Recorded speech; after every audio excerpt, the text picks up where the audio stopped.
camera goes when I won't be on TV.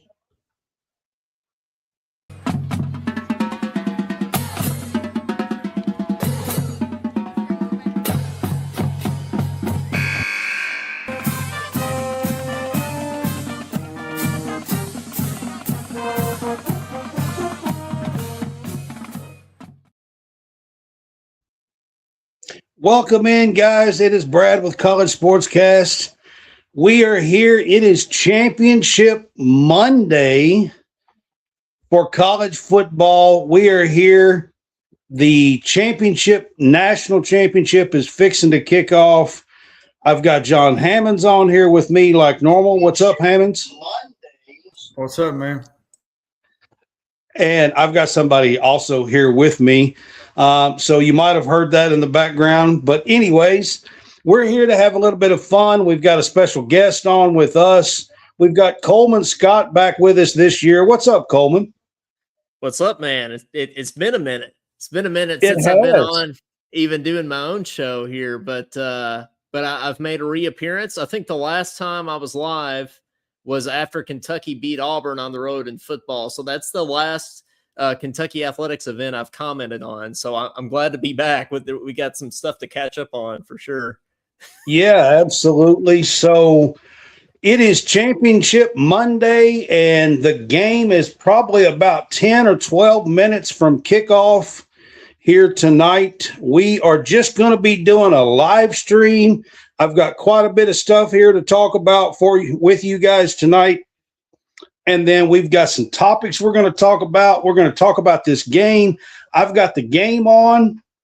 I've got some friends here with us on the live stream. We're just going to have a little bit of fun with you guys tonight. Before we get started, I do this on every show. I am going to talk about our Facebook. We are super proud of our Facebook. We're getting closer and closer to 8,000 on Facebook. And we appreciate you guys, man. Hit that subscribe, man. We've got our own chat that we're in. Y'all can have a subscribers page. You get your own badge when you make comments on, if you're a subscriber on our page. It's only 99 cents a month. Hit that subscribe button. It's not much. We appreciate you, and it does help us to continue to make these shows for you guys. So get that out of the way. And we're going to have a little bit of fun here tonight. So John and I done a game pick show the other night, but Hammonds, I'll start with you. I think the spread has went from 8.5 to 7.5 tonight, I believe, here right before kickoff. We did 8.5 the other night. But John, are you still with the same picks that you had on Friday night? Yeah, I picked Indiana. Now, the crew picked Miami. Yeah, I was just sitting here watching this. So Nick Saban, Desmond, Marcus Freeman picked Miami to win this game. The only one that picked Indiana was Pat. Now, like I said, on Friday night, John, we did 8.5. You picked Indiana to win, but you picked Miami to cover. Is that kind of still where you're at? Yeah. Brad, the thing about it is Indiana has been on such a roll, and they've been just dominating teams. And I know they're playing at Miami. I know there's a lot of hoopla about that. At the same time, how does Miami feel about this? Is my question. You know, you're not getting a lot of – now the group picked Miami, but overall you're not getting a lot of love. Many people are expecting Indiana to roll them over, push them away, you know. Yeah, but that's why you play the game. That's why I said that's why you play this game tonight. And I'm going to Coleman, what's your thought? What's your thoughts and picks? I wanted to bring up a big stat here. Oh yeah, let John pull up his stat real quick, then I'll give my thoughts. I'll keep. There's a stat that is insane to me. Fernando Mendoza, he has only just 5 incompletions in the college football playoff.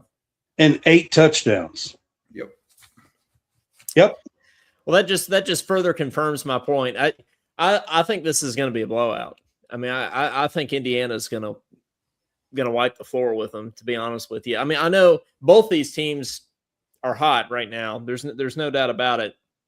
I really think Miami should have lost to Ole Miss. What convinced me is watching Indiana's defense shut down. What's up, Madeline? Appreciate you being on with us. And she said hi to Coleman too. So hello, Madeline. Yeah, good to see you. Good to be on here. Also a fan of Talking Kentucky for sure. Yep. But no, when Indiana shut down Oregon's offense, I mean that did it for me. I don't see how anybody's going to beat them, to be honest with you. And I don't know how they're as good as they are. Talk about that a little bit more. But with as good a coach as Signetti is and how focused he's going to have him in this game, I don't see him losing. I don't even see Miami covering. Well, I'm going to be honest with you. I picked Miami to cover, and I think this is going to be a closer game than most people are expecting, and I'll tell you why.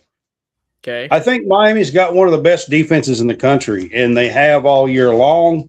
That defensive line, if they can do what they normally have been doing, if Reuben Bain Jr. can and that bunch can do what they normally have been doing and cause some chaos tonight and get 4, 5, 6 sacks, I think that's going to change the game. The one thing about Mendoza, and John, that stat that you brought up, I think he's only had 1 sack in 2 games in the college football playoff. He rarely hits the ground. When he's done playing, he don't even look like he's been playing football. I mean, his jersey's clean, and I think tonight you're going to see a little bit of a different story with that, in my opinion. And I think that's the reason why Miami's got a great defense. They too can score off of their defense. Now I will say this, just like Oregon, you're talking about the Oregon game, Coleman. Mm-hmm. Turnovers. I mean, the pick 6 right off the bat, they had 3 turnovers inside the first 3, 4 drives.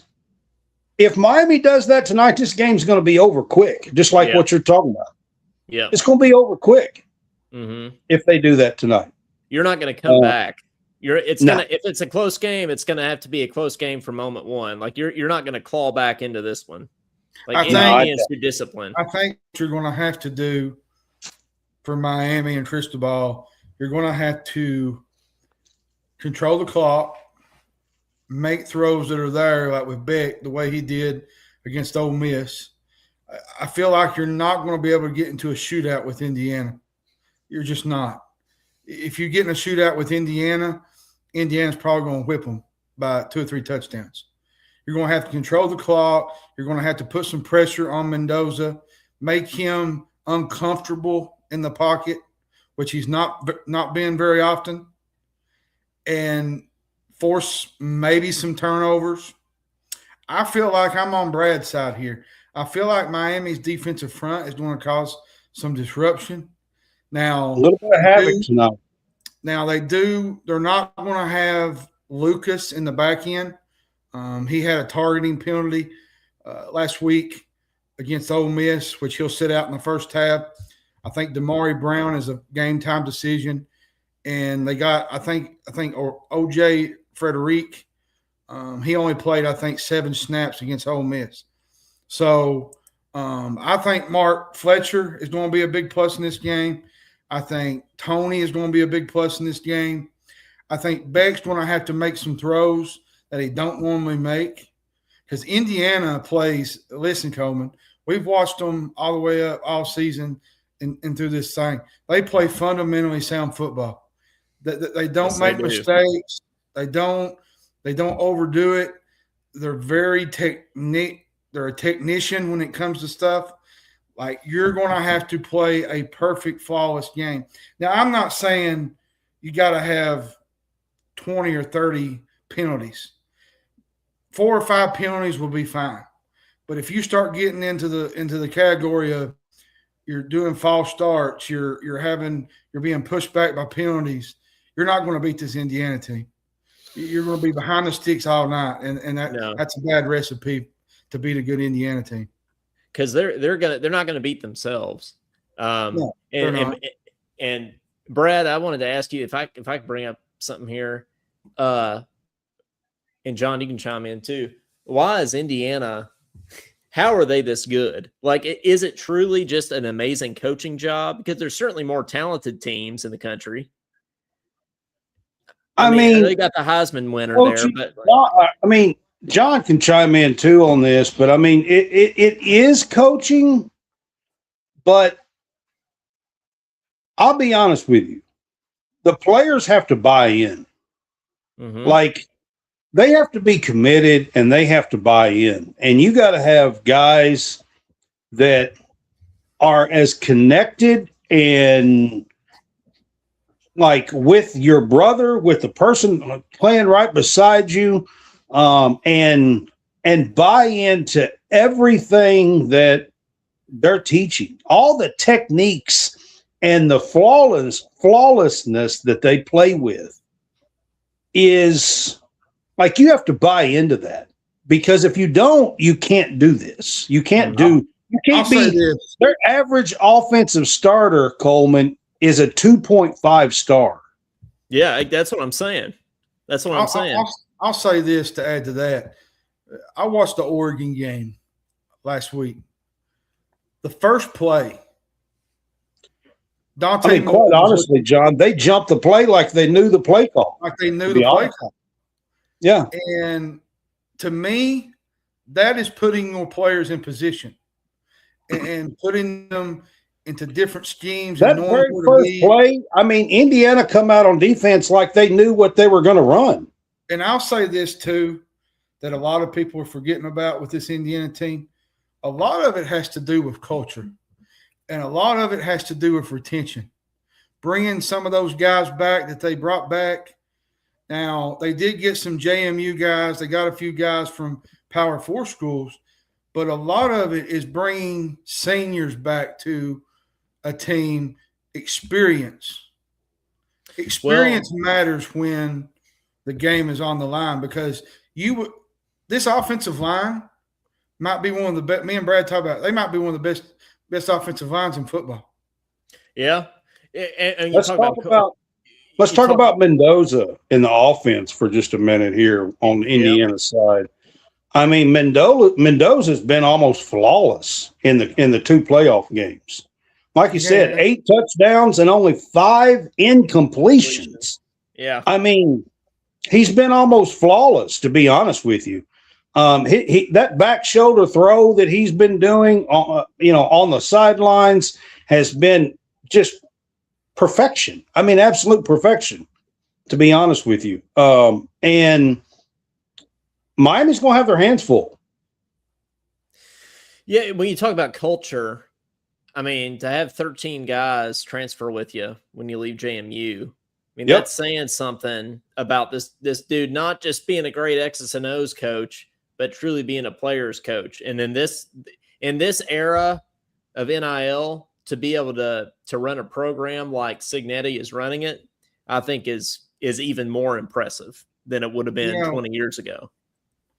I'm going to tell you, watching Fernando Mendoza elevate his game, like you said, he's threw more touchdown passes than incompletions during this run. The weaker part of Miami's D has clearly, if you've watched the games, it's been their pass defense. And that don't bode well for Miami when you got Mendoza playing the level he's playing at. Well, unless you can get to the quarterback. Yeah. Now you got Carson Beck. I feel like he was really good. Now, let's be fair. Ole Miss had a weak defense. Against Ohio State and A&M, he didn't really have to do a lot. And Miami's a team that likes to run the ball first. It's been turnover prone at times. And Indiana is the kind of team that likes to kind of jump on turnovers. this would be a bad recipe for Carson Beck if you make mistakes in a game like this, because Indiana will take advantage. That's going to be true on either side. But Coleman, I want to ask you about Carson Beck and like the job that he has done. A year ago, he missed the college football playoffs, had elbow surgery. Everybody thought he was done, to be honest with you. And he's back here with a chance to win a title after leaving Georgia and brought Miami. I mean, yeah, it shocks me. And let's not forget, Miami lost to Louisville earlier this year. And SMU. Yep. But I mean, but L's down, of course. No, I didn't think we'd ever hear from Carson Beck again. I mean, I thought he would just quietly finish out his career at Miami. And it's unbelievable that either of these programs are even in the playoff, let alone the national championship. If you would have told me 3 years ago that the national championship would be Miami, Indiana, I mean, I would have thought you was talking about, I don't know, basketball or something. I'm not even sure what I would have thought. Soccer. You know what I think? I think too, Coleman? Everybody talks about Miami being a run defense or run offense first with Fletcher, the ground and pound, but they also have some lightning on the outside with Tony Daniels. This team has got some speed. So the game is getting close to kickoff. Just to kind of give you guys an update. Yeah, I'm looking at, are you about to talk about Michael Irvin here? No. I was going to say they're fixing to do the toss, coin toss. Yeah. Do we like Michael Irvin being as present as he is? Absolutely not. No, I do not. I'll say this too. Me and Brad has talked about this in the past with Miami. Let's just hope that Mario Cristobal doesn't have some of his head scratching in-game decisions that's costed him games in the past. Let's hope that Indiana won the toss. They deferred. Miami will get the ball first. Well, that should be interesting right out of the gate. Pick six. So, yeah, that's what happened last time. Yeah. Yeah. So Indiana deferred. They won the toss. Miami gets the ball. So we are within a couple of minutes here of kickoff. And Signetti looks focused. He does. Signetti always looks focused. Did you hear his answer? They asked what would it mean? What would it mean for Indiana to win the national championship? And he said it would mean we're national champions. Yeah. I saw that. Yeah, that sums up Signetti for you. Yeah. How do you? I mean, I know that's another interesting thing about this title game is that both coaches are alums. Yep. Yeah, I think to me, as a purebred college football fan, that means something to me in this era of NIL. That the passion behind the school is present at the helm of both programs. I like that. Yeah, I mean, it actually does mean something in this day and age that these guys wanted to go back home to the alma maters, to make their mark. To be quite honest with you, in this day and age, you don't see that very often where it means something to somebody. Yeah.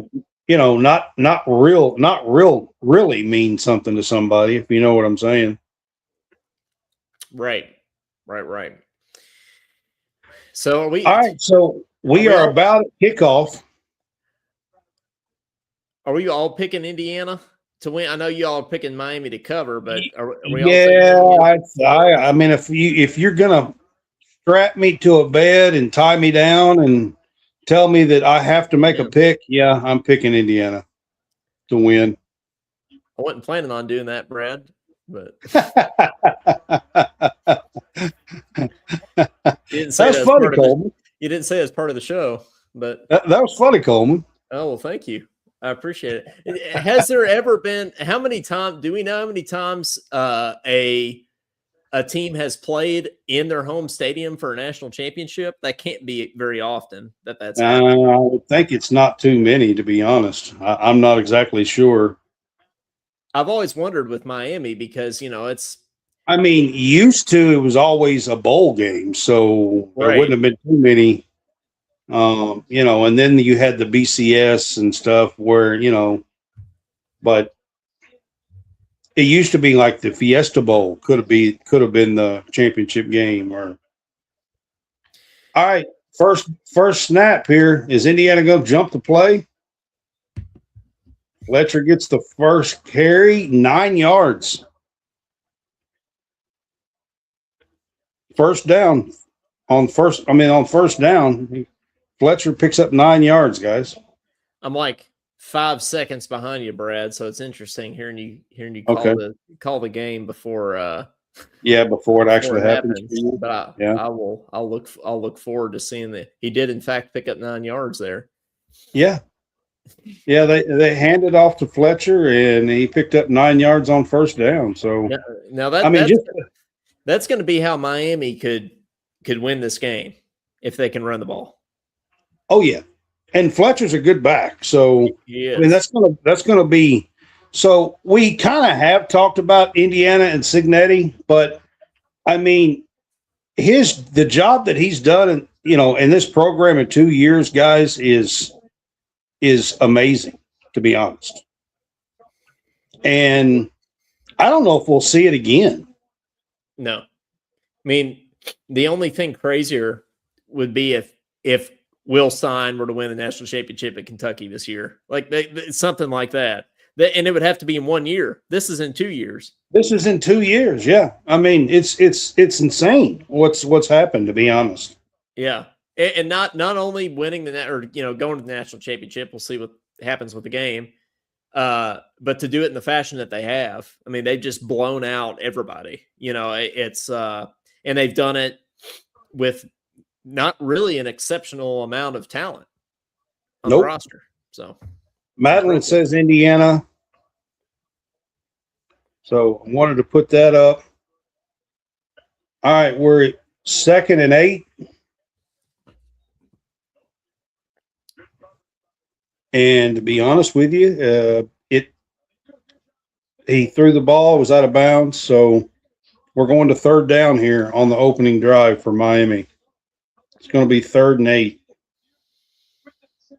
They're going to have to throw the ball too. I mean, they're going to. It's not like they're going to have to be able to move the ball through the air at least a little bit in this game. And you got to wonder if Carson Beck's going to settle in and feel comfortable enough to do that. True.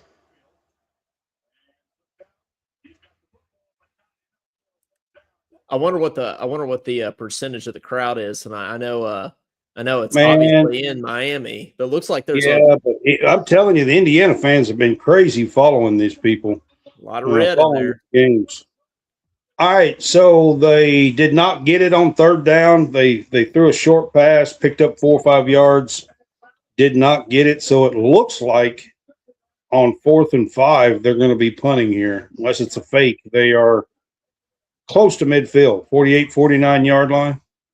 Now, hey, am I insane? Is Shannon Dawson the offensive coordinator at Miami? He is. He is. Go Cats. Yeah, Shannon Dawson is the offensive coordinator at Miami. And let's be honest, the last 2 years he's done a heck of a job, to be honest. Just on the Kentucky side of things, reflecting on that for a second, think about all the offensive coordinators we've had that have not been good at Kentucky that have gone on to do great things, including Liam Cohen, who's now an NFL head coach.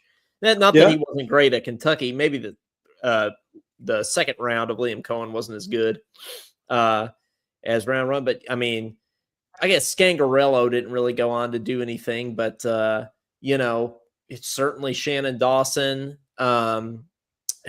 Gosh, how many offensive coordinators have we had in the past few years? Many. Too many. Too many to name, I can tell you that. Bush, I don't think will do anything. I'll be surprised if he does. He might, though. I mean, Mississippi State, I think is where he ended up, right? I think so. You never know. So they punted, and it's now commercial break. Mendoza and Indiana will come out with a ball for the first time here after the break. John, I want to ask you about Mario Cristobal. What's your take on the job that he's done at Miami? It's been impressive. The last couple of years, he's been, really, really close. Is he in year 3 or 4? He's not been there too long. He's not been there too long. We had the team of Cam Ward that should have really been in the playoffs. They, lost some key games down the stretch, made some mistakes in certain games that costed them. Now he's showing that what he built at Oregon, he's kind of bringing over to Miami and building there. And, he's a high-level guy. He's all business. He's sort of like Signetti a little bit. The thing about Cristobal is the route he came. Most people don't know this, but he came from Florida International. He coached at Florida International. Yeah. And got fired, believe it or not. Yeah. He had improved the team. And he was a quick name, and he got on the Alabama, was it with Saban on their staff?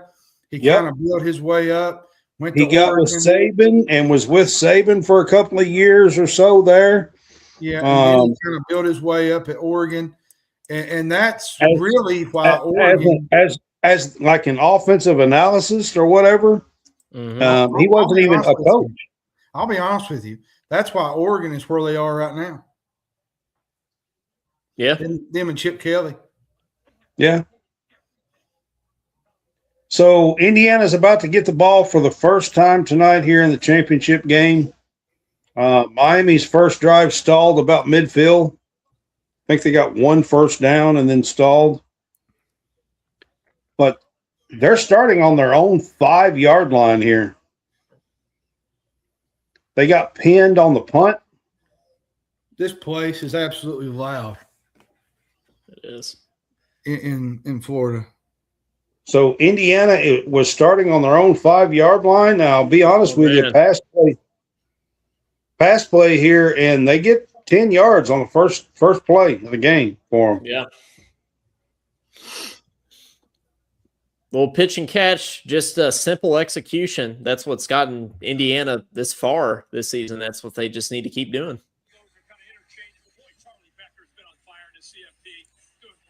Charlie Becker's playing as good as anybody right now. Yeah, I mean, what's crazy is the guys that are making the plays for Indiana were James Madison transfers. Yep. Yeah, and I mean, like I was saying earlier, Black. I mean, Pons. Yeah, the guys that are making the plays for Indiana Wimby were James Madison transfers. The running back. It does my heart good to see that. You know what's crazy is Mike Shanahan is the offensive coordinator. That's I don't think it's Shanahan, is it? Yeah, it's Shanahan. His dad was the coach of the Denver Broncos for a long time. Okay. All right. Well, that's all right. Yeah. The sideline reporter knocked over there. Did you hear there's a sideline reporter at Miami that's had like 4 concussions this year from standing on the sideline. Coleman, you're the only person in the world that would know that. I know. Well, that's why I'm here. They almost took out Holly Rowe there. Yeah, poor Holly Rowe. Yeah. Miami's got some pressure. They made him move. He had to on 3rd down. They come after him. They didn't get to him, but they brought the pressure and made him move and throw it away. So are we gonna? What's the final score of this game going to be? Is this going to be like a 20s game? It's going to be low scoring. I think so. This is great defenses. I think you're looking at 27-20, something like that. That's what I felt like Miami had to do. They got to make him uncomfortable. I'm telling you, they got to get to him. If Miami is going to have any chance in this game, they have to get to him. They dialed up some pressure there.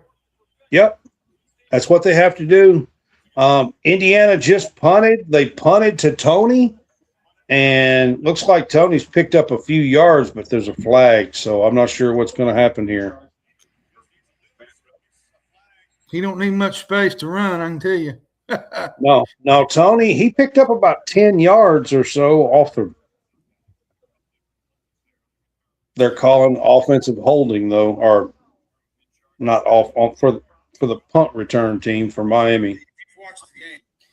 How about the traditional uniforms here too? I like it. Good to see that too. Yeah. Oh yeah, man, I like it. Like these are traditional uniforms for both teams. I appreciate that. I mean, don't get me wrong. I love Kentucky. I love the Chrome Domes and all that kind of stuff. But there's something to be said about these programs that have had the same unis forever, like Alabama, LSU. Just the tradition of it means something, I think. Yeah, absolutely. But so I have to. Absolutely. I like seeing the traditional uniforms, especially in a traditional game.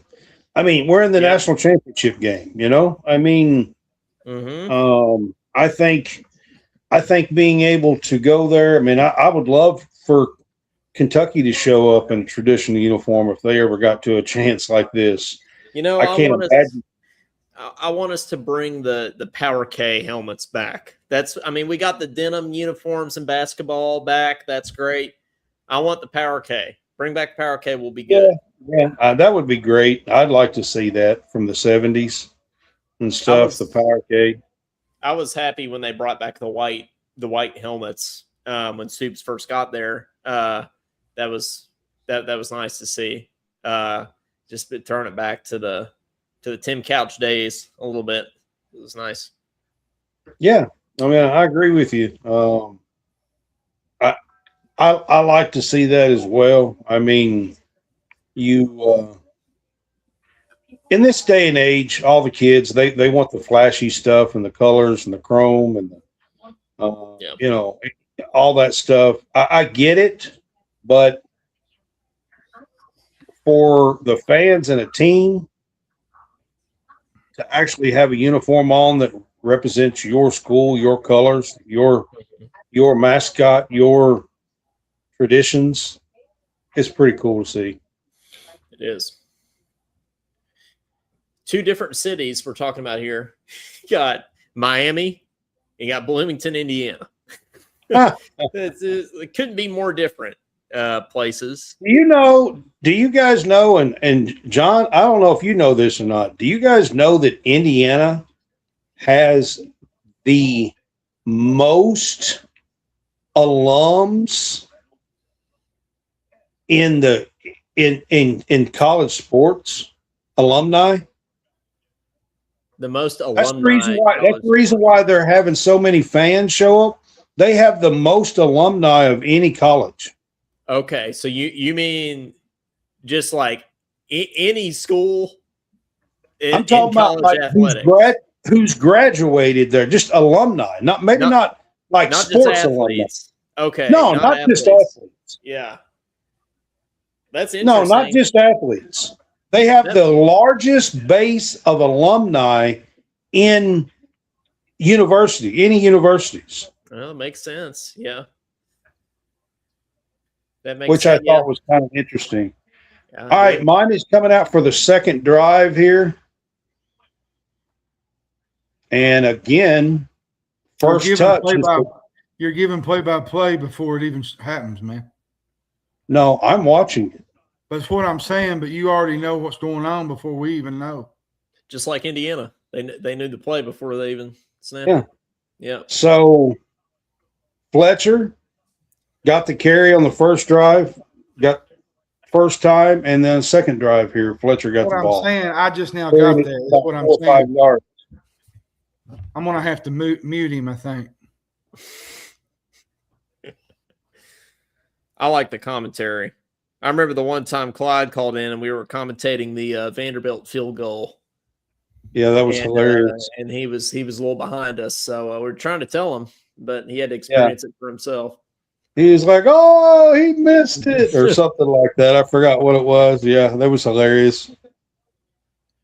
When we all knew for like 30 seconds. We did. We did. Hey, how about speaking of Vanderbilt? How about Vanderbilt almost making the college football playoff this year? You ever think? I mean, it was great for this year. I'm going to be surprised if they keep it going after Diego Pavia, to be honest with you. Yeah. So how much of that success do you think truly was Diego Pavia? Well, I think a lot. I'm afraid this is going to be a defensive game. I think a lot of it was Diego Pavia, to be honest with you. I think his demeanor, his confidence, I think there was a lot that he brought to the Vanderbilt Commodores that I think they're going to miss, to be honest with you. Do I think they're going to fall off a cliff? No, but I think they're going to have a hard time getting back to what they just did, to be honest.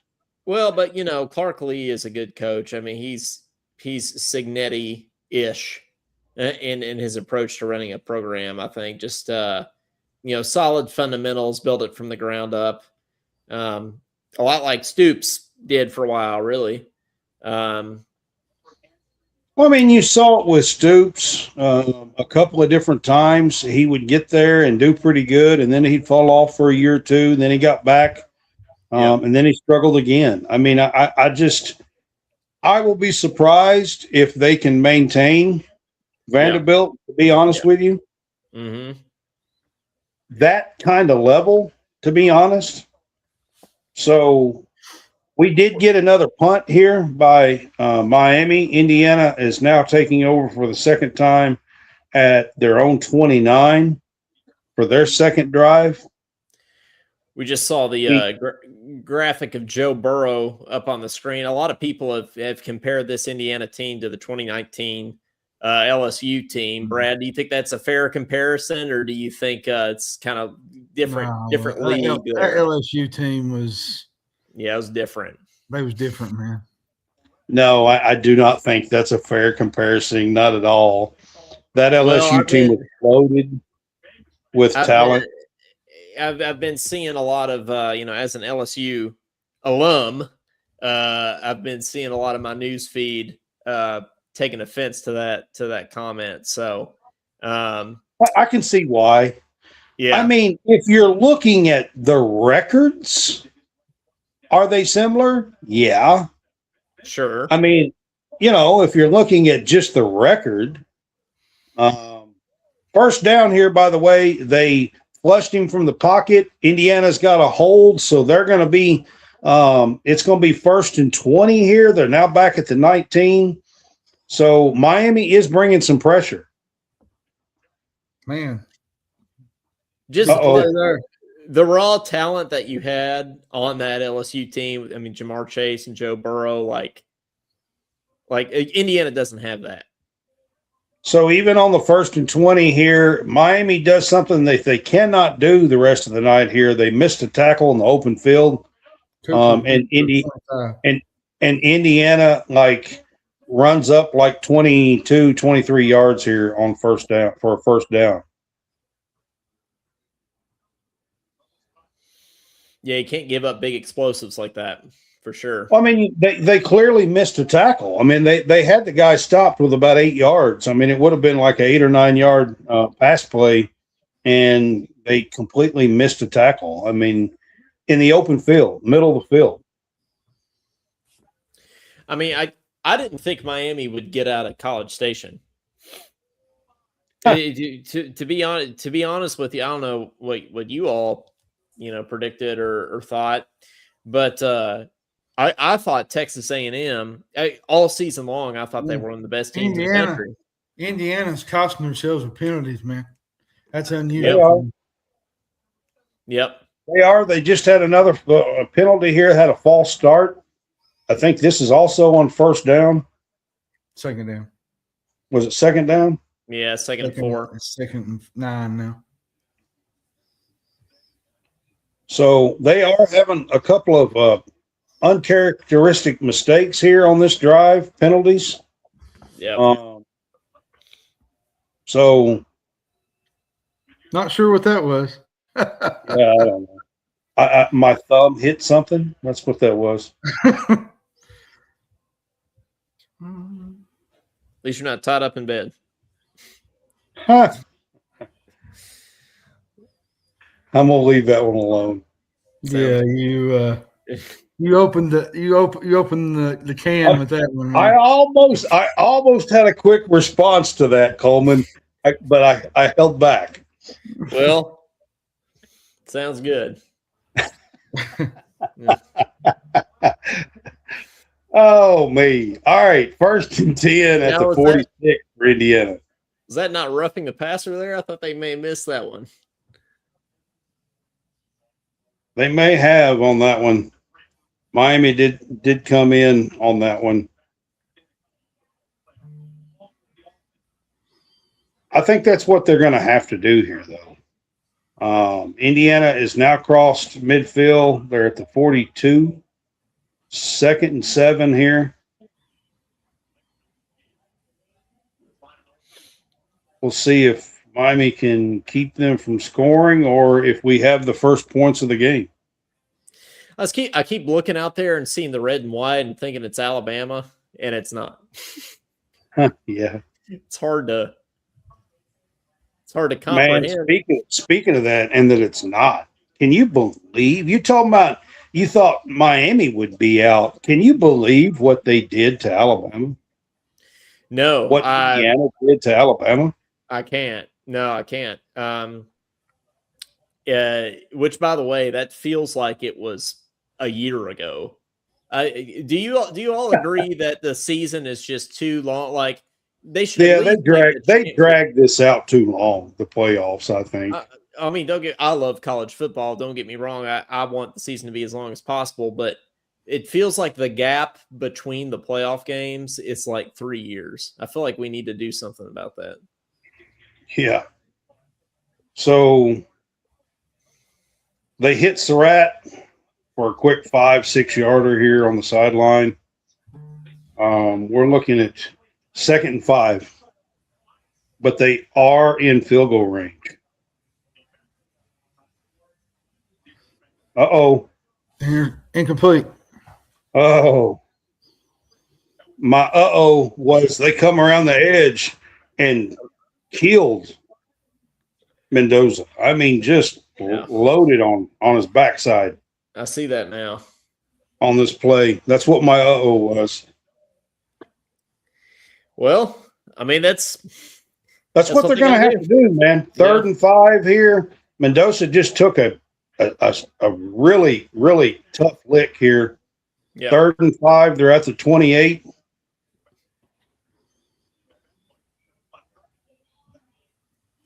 I mean, it would be quite a feat, regardless of how good Indiana is, to go in to win a national championship in Miami. Yeah. Everybody for the last 20 years has been asking, is Miami back? When is Miami going to get back? Yeah. Like, for them to be in this game in their own city is pretty remarkable. Yeah. It's almost the end of the first quarter. It went by fast, man. Yep. Defensive game. It's going to be one of those old-fashioned LSU Bama 6-3. I don't know if it'll be 6-3, but it's going to be a defensive game. Yeah, it won't be 6-3. I hope it won't be. Hope we get at least. So Indiana did convert that, but they're putting a lick. Did you see this lick they just put on Mendoza? Yeah. On that run play? Yep. I mean, sure, they're hitting him. They're not. He's been hit more in this game than he's been hit all season. I'm telling you, look, he's already got grass stains on his pants. You look at the last 2 or 3 games, he don't even look like he had actually played. It looked like he was standing on the sideline the whole game. Yeah. He's a tough kid, though. He's not going anywhere. Oh, I'm not saying that. I'm saying they just got to bring the heat if they're going to do anything in this game. Yeah, no, it's 3rd and 6. Indiana is definitely in field goal range here. They're like the 16. Incomplete, looks like. Yep. Oh, so close to being picked off. Looks like we'll have a field goal. That was so close to being picked off. I was going to say it looked like that last play, that last block on Mendoza was almost targeting. Yeah, they reviewed it a couple of times.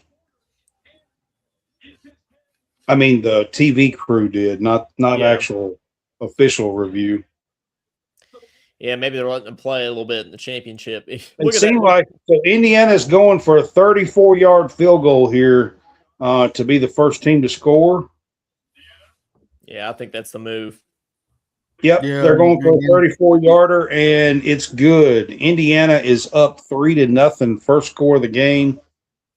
We are 2 minutes and 42 seconds to go in the first quarter, and now Indiana is up 3-0. What's the? Well, I guess it's only year 2 of the 12-team playoff, but I was going to ask you: do we know what the lowest seed to ever win the college football playoff has been? I mean, it can't be below 4 or 3 because it's only been 1 year. That was last year. And let's see, Ohio State won it. What was their seed last year? They're an 8, which I didn't realize. Were they an 8 seed? Yeah, they were an 8 seed. Okay, well then that would be the lowest seed. Yep.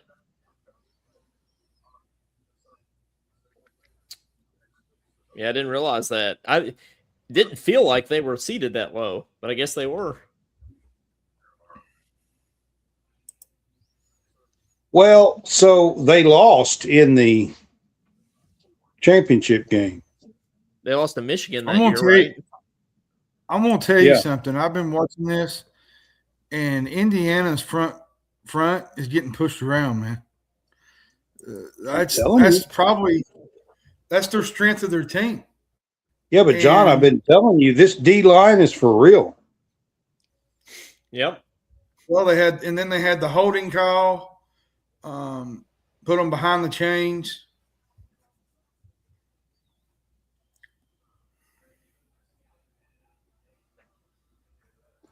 I mean, this D line is trying to make sure that he knows that he's playing a football game. You know what I mean?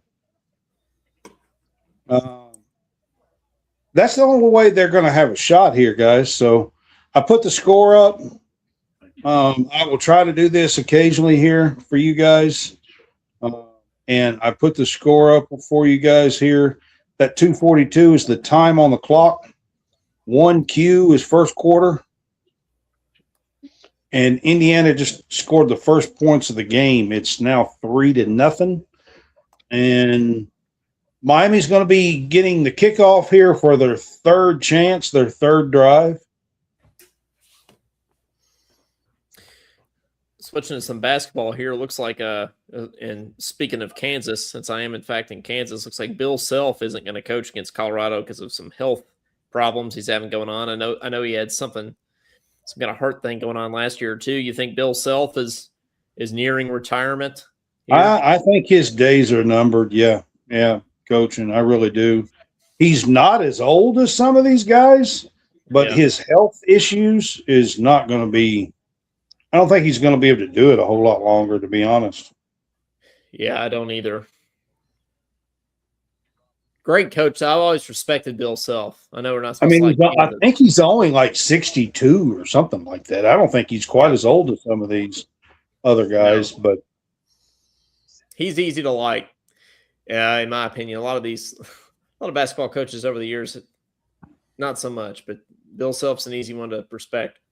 Oh, he's a good guy for sure. Tom Izzo. Yeah. Those are a few that I could name that are good human beings. I'm curious what you all thought. I'm sure you've heard it. Calipari's little rant about NIL. Curious what you all think about that. We're going to touch a little bit on that kind of stuff. I've got a couple of topics. Okay. I've got a couple of topics here that we're going to touch on, but we can't do it all in the first quarter, so we got a long night to go. We with all this. Yeah, we got. So we got to spread some of this stuff out, but I am going to touch on some of that. But yeah, I heard Calipari's, his, I guess, press conference or whatever it was that he did, and talking about NIL. He's got some ideas that I like. Yep.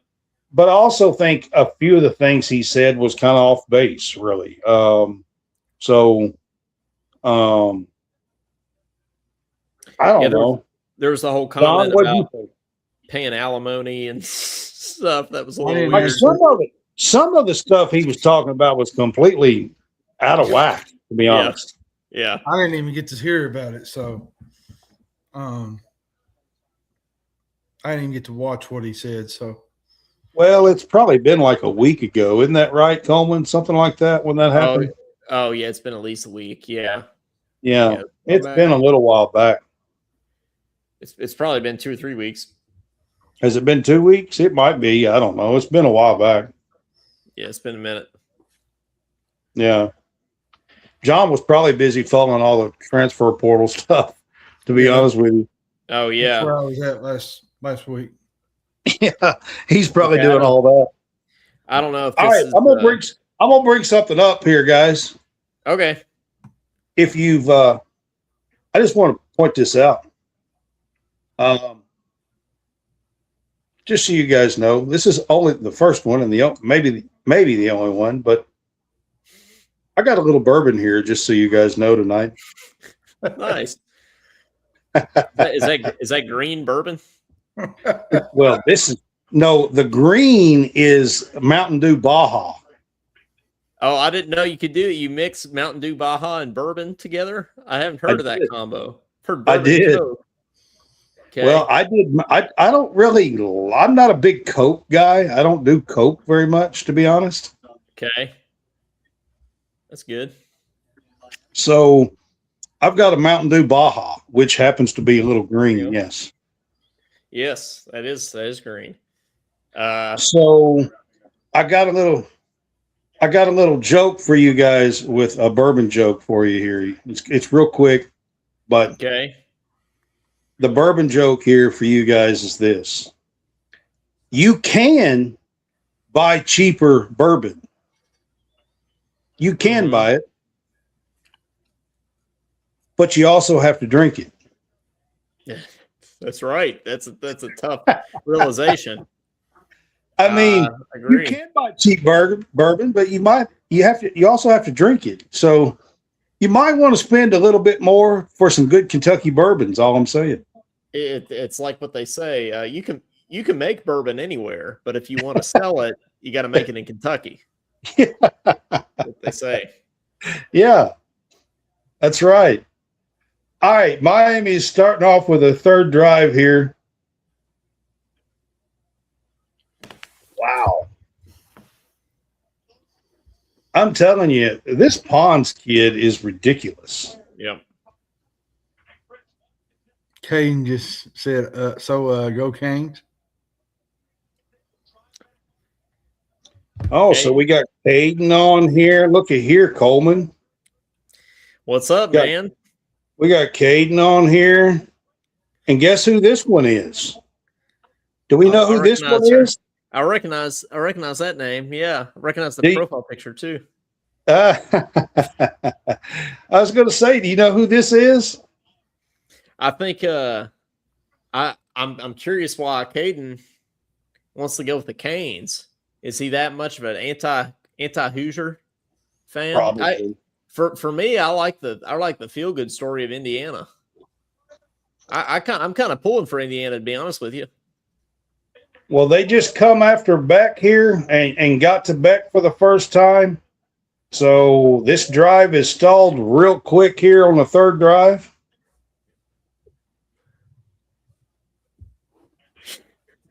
Caden likes your joke there, Brad. Oh, Kate did like my joke. Yeah, you can buy cheap bourbon, but unfortunately you got to drink it. That's right. So you might want to buy some good Kentucky bourbons, all I'm going to say. Hey, I gave Caden some, not bourbon, but some bourbon-infused wood chips for grilling, because Caden and Cody and I love grilling. So I'm curious to know if Caden still. Last time I checked, he was still milking those. I think I gave them to him like 2 years ago. So Kentucky bourbon though, they're Buffalo Trace. So right. Okay, IU stomped on my boy Darius back in 2012. I won't root for IU. Yeah, that's a good reason for sure.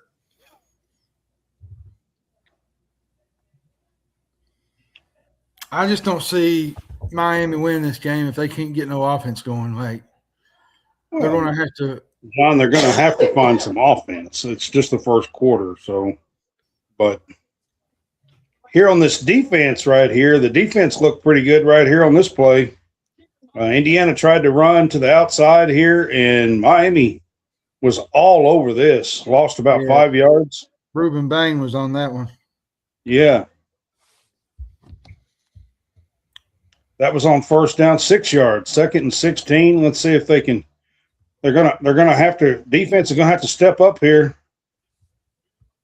They just can't get anything going. Miami can't so far. Moten locked up Black on the third down or second down play here. We're looking at 3rd and 15.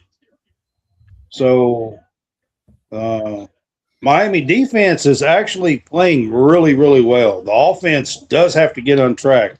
The one thing I will say, John, you're talking about the Miami offense. Has Beck even completed a pass yet? I haven't seen one. He has.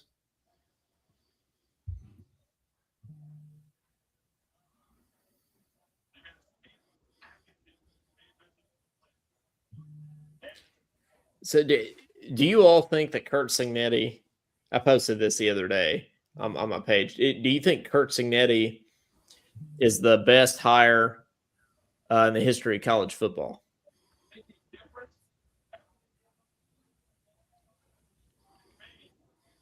It's not like he went and got a proven coach. I don't know exactly how to answer that yet. I think it's way too early. Indiana's going to punt. It's the end of the first quarter.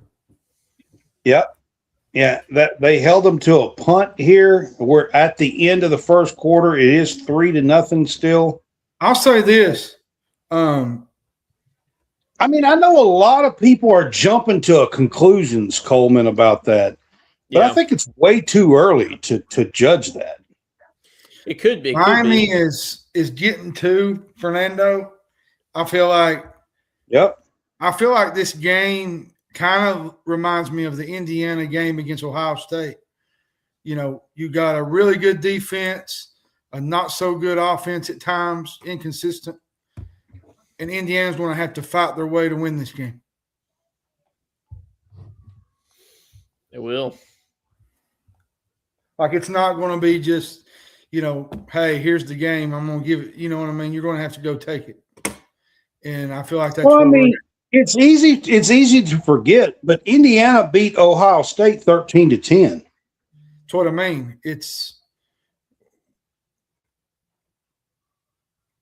And the thing is, Indiana's done really good in the short game, throwing the ball. They had the 12-play drive. Omar Cooper had a big play.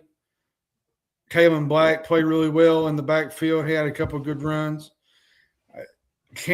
My thing is, can Indiana withstand Miami's depth over time? Like, they got so many guys they just throw in and out. Like, is the offensive line going to get worn down towards the end of the fourth quarter? Yeah, I still feel like Miami's gonna break free and put up some break points. Their will, break their spirit. Yeah. Yeah. Well, I mean, here's the thing. The defense is playing really well for Miami through one quarter, to be honest. However, if the offense doesn't find something here, that defense is going to wear out by the time we get to the end of the third. They're not going to be able to contain it. I think their defense is going to wear out unless their offense can find something and put together at least 2 or 3 decent drives. I will say, to Miami's credit, this is the most that Indiana has been challenged since Ohio State. This is – Yeah. So, I mean, through one quarter, yes. I agree with that. Yeah.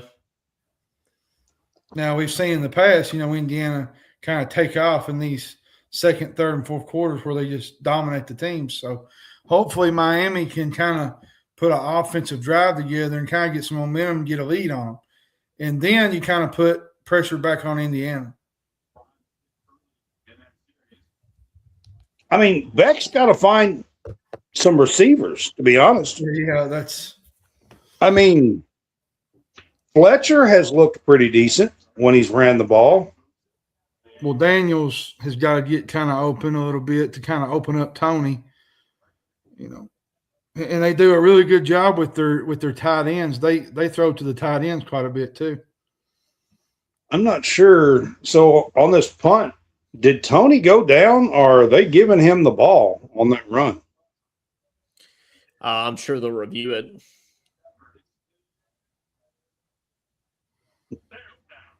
He's down. Looked like he was down in my initial I think reaction. he was down. Let me see. I mean, his butt was down. Does that count? Yeah. It should. Yeah. Then he was down. Yeah. Yeah, it should. NFL, I guess he wouldn't be down. Yeah, Which, they're by the way, calling. I think that's the dumbest rule ever. How is it in the NFL you could just fall down and not be down? You have to be touched. Yeah, well, yeah, you have to be touched. But why is that not the rule in college? You think it'd be the other way around. Yeah.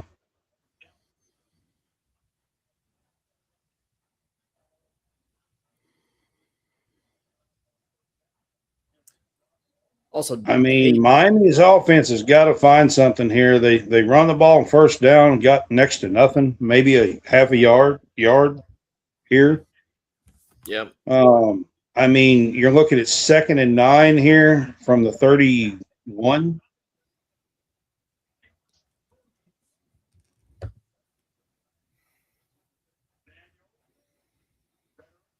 Okay, Beck completed a pass to Daniels. It was about 7 yards or so.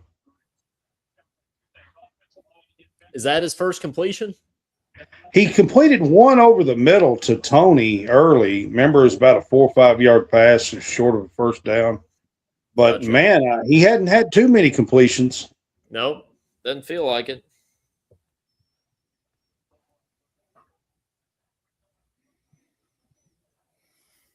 What'd Shannon Dawson say at Kentucky? If it would have worked, you would have liked it? Yeah. Like that. Yeah. He was the early days, right, when we lost to Western Kentucky? He was the second. So he replaced Neil Brown when Neil Brown left to go to Troy. This shows you how connected I am with West Virginia athletics. Is Neil Brown still at West Virginia, or am I crazy? No. He's at North Texas. He's at North Texas now. He just got hired. He was in this cycle. He hasn't coached at all. He just got hired. Okay. Didn't he didn't get fired, right? He just left for UNT. No, he didn't even coach this year, not head coach. He got fired last year. Okay, that makes sense.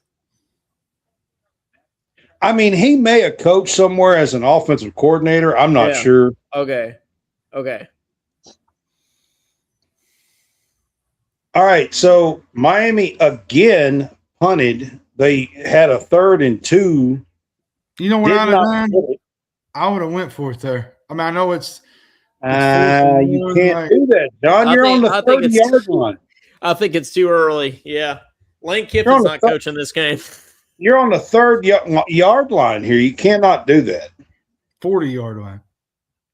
No, they were on the They was on like their own 30. 40. Well, it started on 31. It might have been 38 or 39. Because they started on the 31.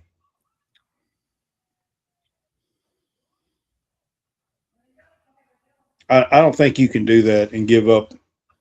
There's no way. Not right now.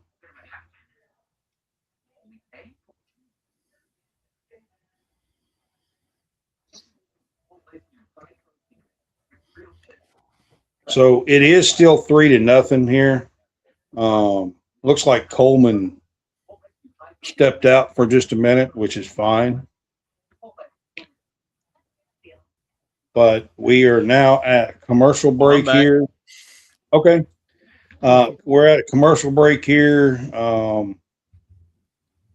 They just punted again, and Indiana's going to have the ball. So, I mean, as of right now, guys, Miami has found next to nothing offensively. I mean, they definitely are struggling. They've had a couple of 2 or 3 first downs, but that's about it. Like, they can't really find any – they can't sustain anything, sustainability to have any kind of real drive. Looks like by the way, Miami may not find offense, but I did find a turkey sandwich.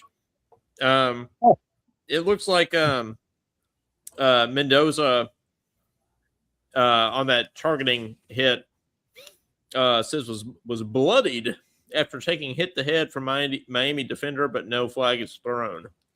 So yeah, they're bringing the physicality for sure. That's on the refs. The refs got to call the game, but if you're Miami, that's what you have to do here in this game.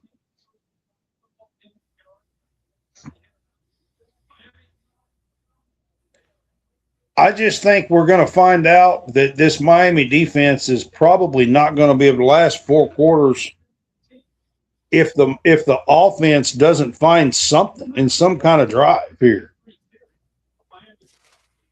At least it's a good game. Brad, the defense is – go ahead. What's your opinion on letting the JMUs and the Tulanes of the world into the CFP and just seeing? I have no problem with one of them being in there. I think it needs fixed where it's the Power 4 conference winners. Also think that ACC needs to fix their tiebreakers because, quite honestly, Miami should have been in that game. It should have been Miami and Virginia. They were the 2 better teams with the better records. It should have been Miami and Virginia in that game, and then you wouldn't have 2. The reason why there was 2 is because Duke – 7-5 Duke won the ACC, won the dang ACC, and they weren't rated above the 2 James Madison and Tulane. So that's how it's set up to where it's the 5 highest ranked conference champions, and Duke wasn't part of that.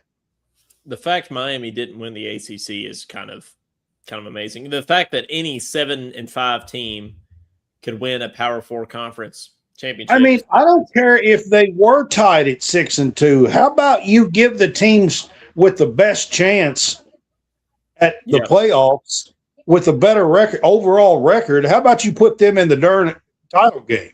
Yep.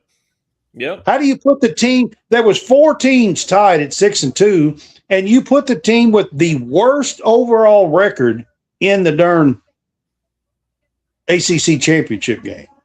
Mm-hmm. How do you do that? It's insane. Mm-hmm.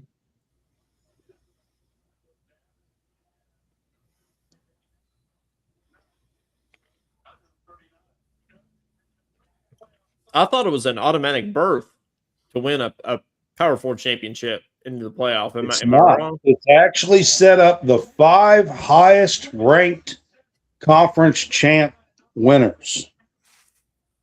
And when Duke won the darn ACC championship, that's how both Tulane and James Madison were ranked higher. Oh. Yeah, I think that we need to fix that. Need to fix that. That definitely needs fixed. But the ACC also needs to fix their darn tiebreakers as well. Yeah, they do.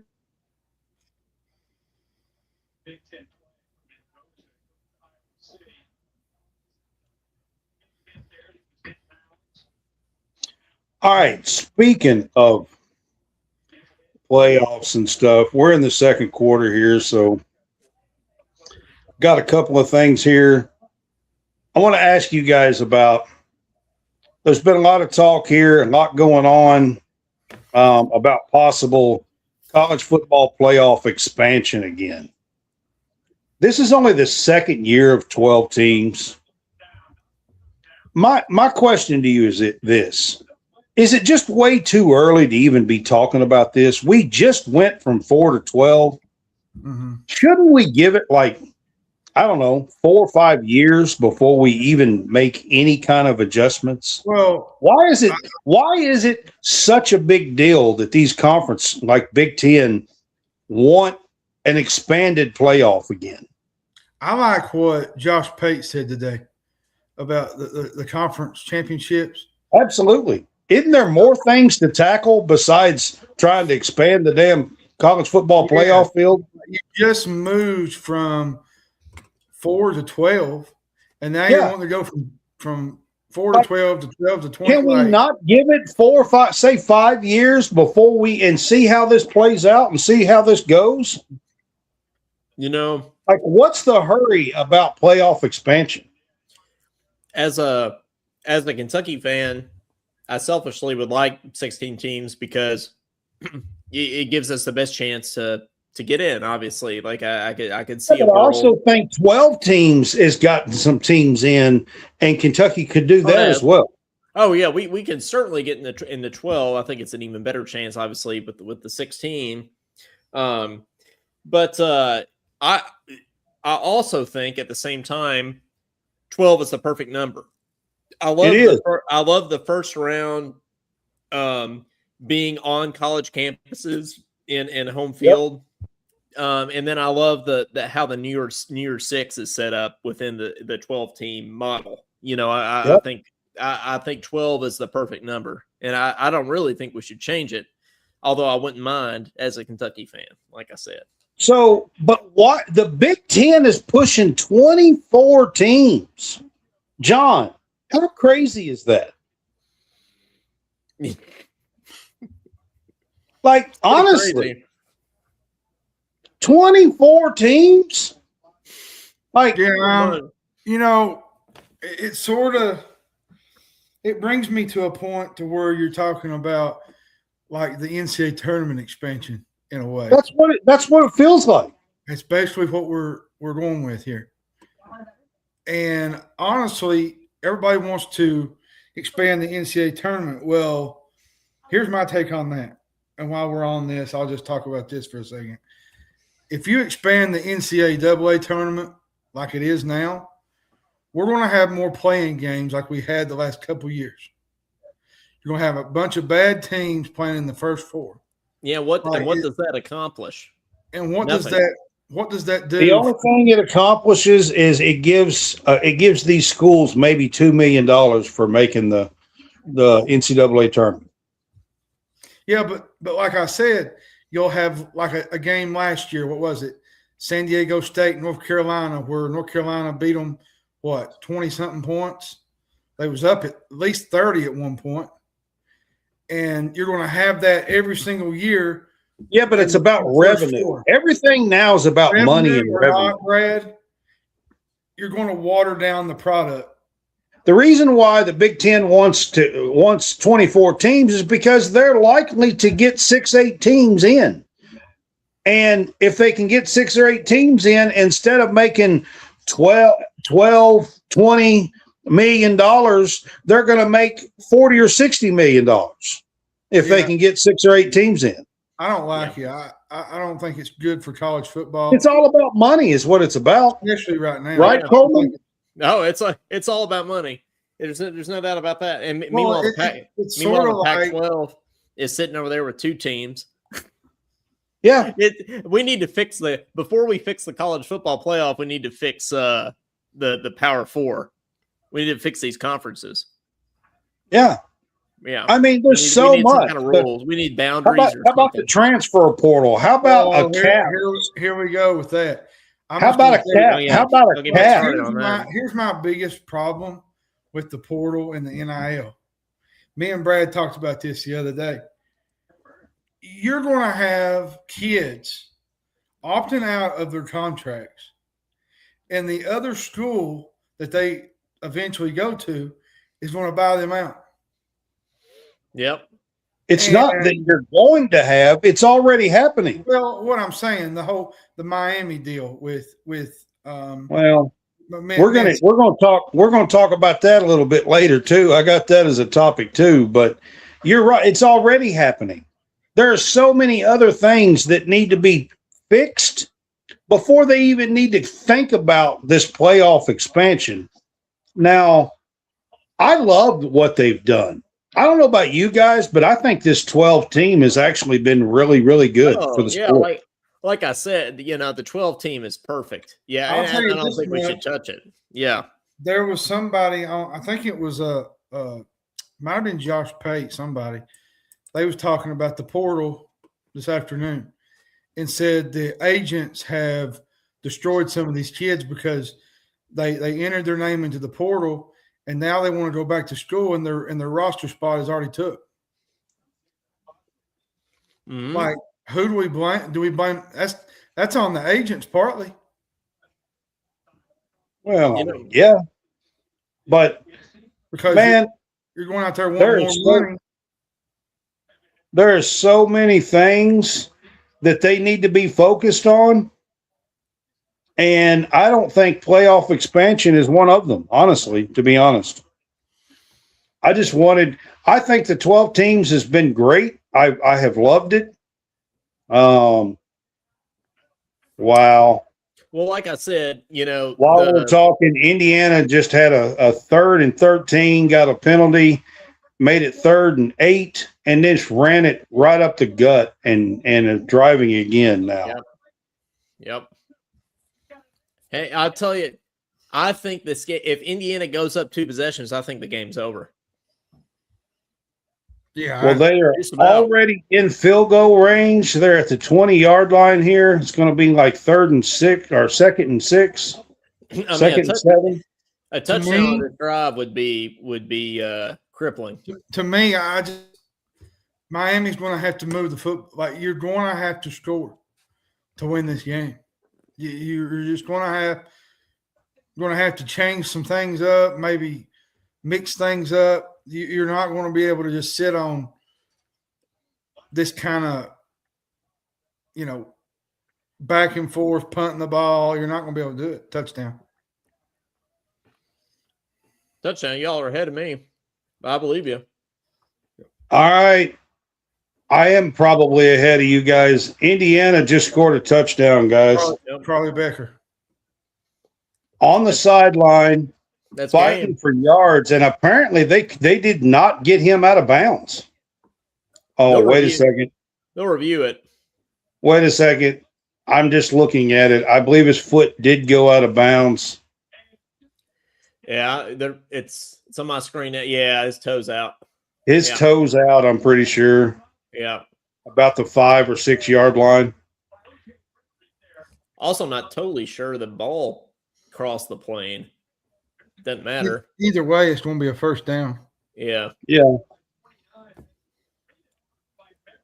Oh, no. He got in, but he was out.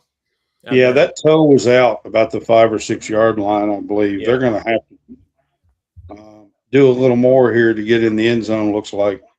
It's under review. Now, Brad, I don't know if this is one of your topics tonight, But before I get off here, we gotta talk about Lane Kiffin. Oh, we definitely are. We definitely are. I want your opinion because you've been in LSU for a long time here. So we'll do that after, or maybe after halftime or something. I've got a couple other topics here.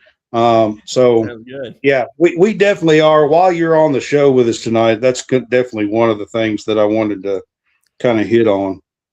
We'll talk about it. Yeah, I'm infatuated with Lane Kiffin. Have you all seen that documentary? The Lane Kiffin, it's like a E60 or 30 for 30 or something that ESPN did for Lane Kiffin. How he's been at like 8 schools.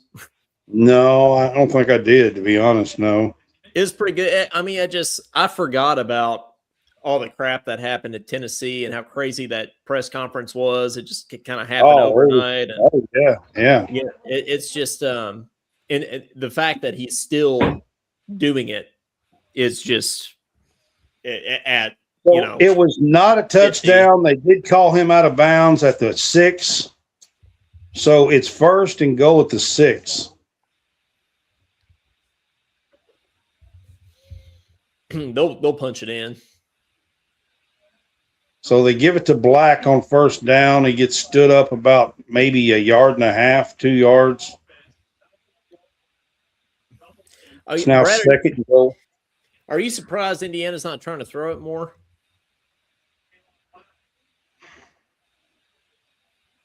I mean, here, yes, a little bit. I'm surprised they don't drop back and throw one in the end zone here. I'm surprised they're just not taking more shots against Miami's secondary. Yeah. 4.5 yard line here. They run it up the gut again. Black does get about 3 yards here. It's going to be 3rd and goal, about the 1, it looks like. Maybe 1.5. It's like Bush Handman's calling these plays. Man, that pains me. We could have beaten Texas. Oh, we should have. Wendell could have. We should have. All right, it is 3rd and 1 here. 3rd and goal at the 1.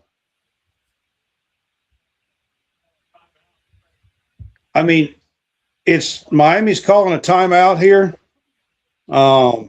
This is a very, very important play in this game right now. Huge. Cristobal's calling a timeout to talk to his defense, give him a little bit of rest here. I'll give you something that most don't think about is, had we won that Texas game, we're probably not talking about Stoops being fired. That's absolutely right. And, I think about this a lot. We'll talk about Lane Kiffin later, but, had LSU beaten Ole Miss this year, I think half the coaching changes you saw in college football wouldn't have happened. I think if the college football coaching carousel would have looked, which was wild this year. It was wild this year. But the first domino to fall was Brian Kelly being fired. Yeah, and then it just kind of snowballed. Well, the first big one was Brian Kelly. Yeah. And then Lane Kiffin was the next. Ultimately, I know it took a while, but that was looming the entire time. Well, so I don't remember if LSU fired Kiffin or if Florida fired Napier first. I can't remember which one happened. No, LSU fired Brian Kelly first. Then I think it was because when LSU opened and Florida opened, then all you got was Kiffin this, Kiffin that, Kiffin this, Kiffin that. After that, yeah, because Auburn ended up opening, of course, but nobody. If Kiffin was going to go to Auburn, he would have left. Whatever it was, 3 years ago. Yeah, or 2 years ago, whatever it was. Yeah. Are you surprised that didn't work better? Hugh Freeze at Auburn. Actually, I was kind of surprised that it didn't work better. I'm surprised it was as bad as it was. I thought he'd end up getting fired eventually because Auburn. Auburn should have never fired Gus Malzahn. That was the biggest mistake they ever made, in my opinion. I know it's Auburn, but they haven't gotten anybody better. Hell, Chisnick or whatever his name was. They shouldn't have fired him. Gene Chisnick won a championship. Yeah. You can say the same about Orgeron in some ways, but I don't think Orgeron's near as good of an X's and O's coach as Gene Chisnick is. I mean, Auburn seems to – that's another top. Like, I think Auburn's – honestly, I feel like they're going downhill, to be honest. I mean, they've been downhill for a while. They have, yeah. Okay, we are back here. This is a big play here. They're at the goal, 3rd and 1. If Miami could hold here, they would still be really firmly in this game.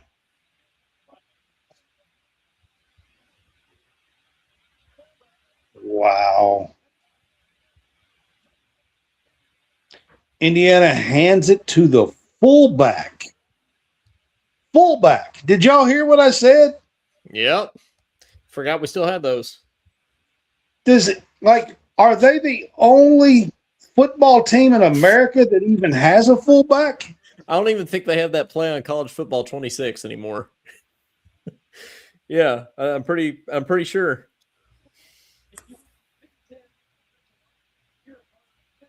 I mean, are we watching 1985 football? Yes, we are, because that's what this game is. I mean, that's really what this game is. So Indiana just handed it off to the fullback and got into the end zone. Mike Allstott is making a comeback. Yeah.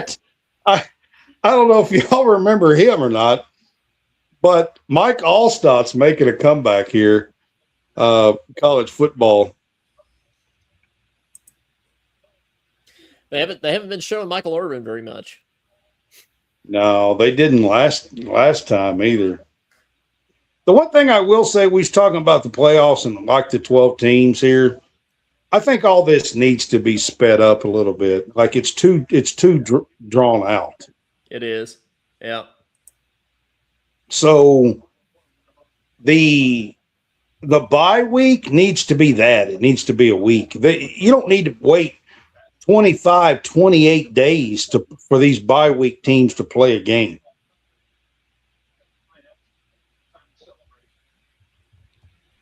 I think that's hurting the top 4 that gets a bye. Is there a reason? There might be because of the basketball season and TV slots. Is there a reason the national championship game is always on a Monday night? I feel like we need to fix that. It is, I think. I mean, I think they've been doing the Monday nights. It's kind of a take off of Monday Night Football as soon as Monday Night Football's over with. Yeah.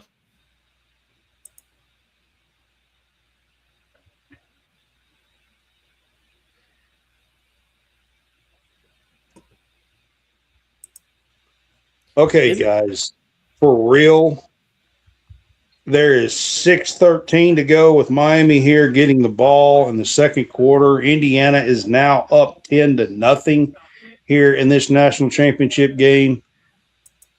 It's kind of now or never for Miami, is it not? John, what do you think? Pretty much. Isn't it kind of not now or never for Miami here? Don't they have to get something here before halftime? I mean, I feel like you do. There's 5 minutes. You gotta figure out something. I mean, I feel like they have to get something here. They have to move this ball and at least get a field goal. Yeah, at the worst, get a field goal. I mean, you've got to put something on the board here, or this game could actually get out of hand. I mean, Coleman, let's remember that Indiana won the toss and deferred. So Indiana's going to get the ball first after halftime. Yep. Yeah, I think it is do or die. I mean, I think when Indiana went up two possessions, I think that's it. In a lot of ways.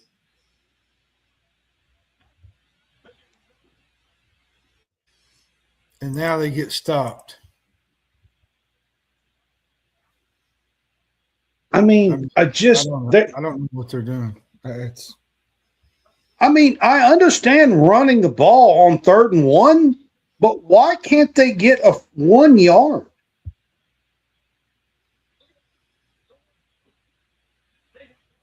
I mean, it was 3rd and 1.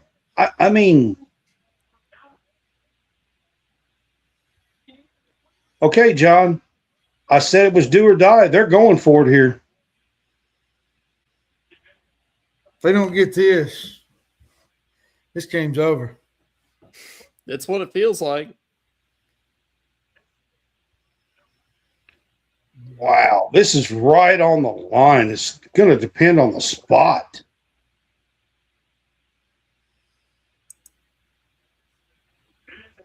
Wow, they just called first down. They barely got that, guys.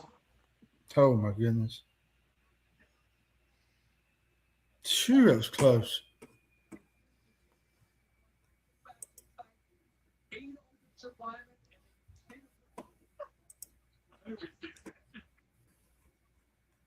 I mean, nose of the football, they barely got that first down. Wow. Okay. Miami just hit the best play of the game so far for them, about a 20-yard pass downfield. I'm just guessing here, but it was close to a 20-yarder probably. Yeah, 25. I don't know exactly where they're spotting it, so I'm not sure. Was it 25? Yeah, it was 25. Okay. Well, that's the biggest play. They're now across the midfield. They're at the 40-yard line of Indiana. I mean, they've got to get points here. There's 2:40 to go in this game. Not in the game before halftime.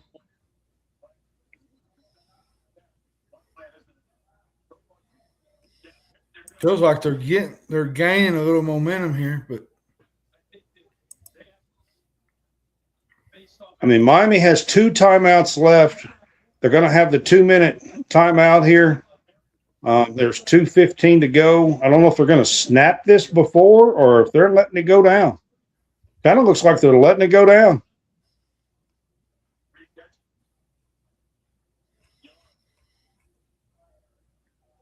yeah. Nope. They're going to let it go down. Yeah. They just let 35 seconds run off the clock here. 2-minute warning. So they're at the 2-minute timeout here. Miami is driving now for the first time tonight, it looks like. And they absolutely have to get points here. John, like I said, Indiana won the toss and deferred. They get the ball first after halftime. Yeah, you're going to have to score on this drive, whether it's a field goal, touchdown. You got to figure it out. You got to figure it out. Got to get something.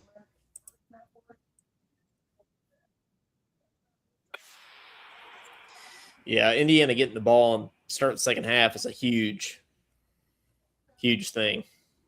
So I just updated. We're at the 2-minute timeout, second quarter here. Indiana is up 10-0. Miami has the ball.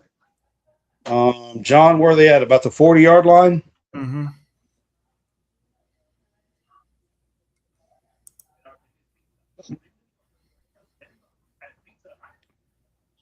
Beck just had his biggest play, a 25-yard pass, kind of in the middle of a zone. There was about 3 or 4 defenders there. Indiana was playing zone in that one, and they hit it right in the middle of the zone.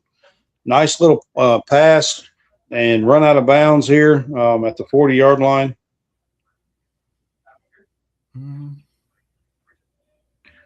Are you surprised they didn't snap the ball before the 2-minute timeout? Not really. Because Miami usually plays with tempo, do they not? I thought they did. I feel like they're trying to play a little bit slower with Indiana, because Indiana, when they're motoring down the field, it's hard to keep up. You know what I mean? Like that last drive, they done really good until they had that. Miami What's up, Josh? Up a little bit. So do you think it has to do with just trying to have a drive here before half and giving their defense some rest? Yeah, I think that's a lot of it. Yeah. Counting on the offense to finish this up with some kind of points and giving their defense a little rest? Mm-hmm. I agree. Because I think that might be what some of it is here. Because I kind of thought they would snap that ball. I mean, they basically ran 35 seconds off the clock that they could have had. They do still have 2 timeouts, though. So, I mean, they should be able to operate here and get some points if they can move the ball. We'll see.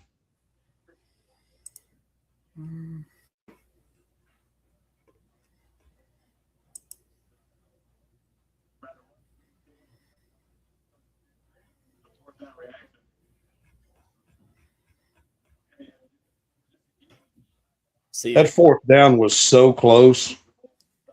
See all these Kurt Signetti faces on my screen right now. Yeah. You know what's really gotten me is Miami. They haven't been a real good tackling I don't like the play calls here, man. Another run play. They're now 3rd and 8. Yeah, we are playing in the 80s. Listen, I don't. Like, they have to put points. What are you doing? Like, 2 plays, 2 yards. They're now down to a minute and a half, 3rd and 8. They're at the 38. I mean, Shannon Dawson says, if it worked, you would have liked it. I have zero confidence in him right now. Yeah. Well, now it's probably 4th and 2, and you got to kick the field goal here. Like, you can't. I don't know how you don't.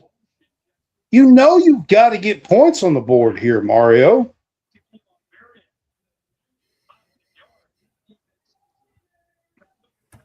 Well, I mean, they're gonna let it run down. They're gonna call a timeout.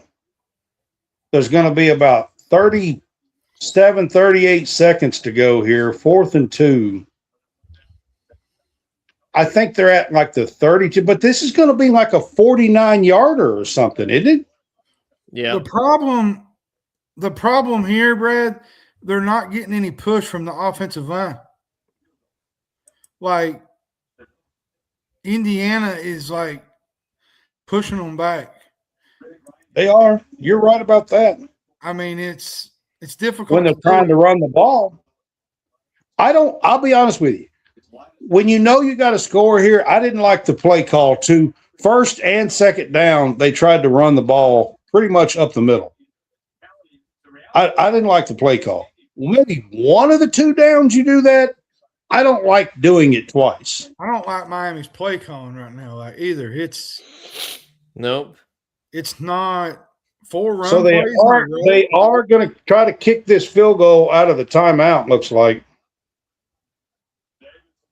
Like, what I don't understand is, like, if they open the playbook, they would be right in this game. Like, why are you running? You're running the ball on 4 straight plays. Wow. And he missed it. They missed the field goal, guys. It's still 10-0. Unbelievable. Like we said, it's over. And it was a 50-yarder. I'm pretty sure that was still a 50-yarder. That's right on the 50. I really believe that Mike Bobo was calling plays tonight for Miami. They hit the upright. It hit the right upright. That's supposed to be funny, dang it. Yeah. I was laughing. That was funny. Yeah. It's funny because Mike Bobo is terrible. Yeah. Well, it could be Bush Hamden. I don't know, man. Like Mike Bobo did less with more than anybody in college football.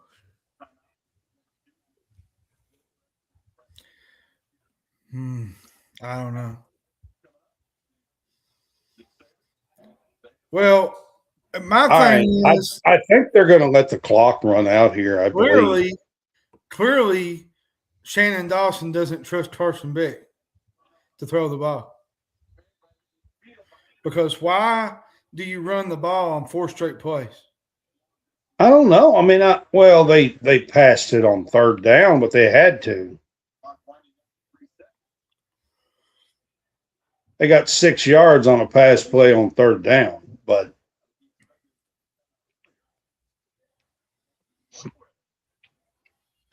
so now Indiana's got the ball back at midfield with 3 seconds to go here, so they're fixing to do a Hail Mary probably. That's about all they got, ain't it? Yeah, you ain't gonna do much here. Let somebody. Well, they called the timeout. They're going to try something. I mean,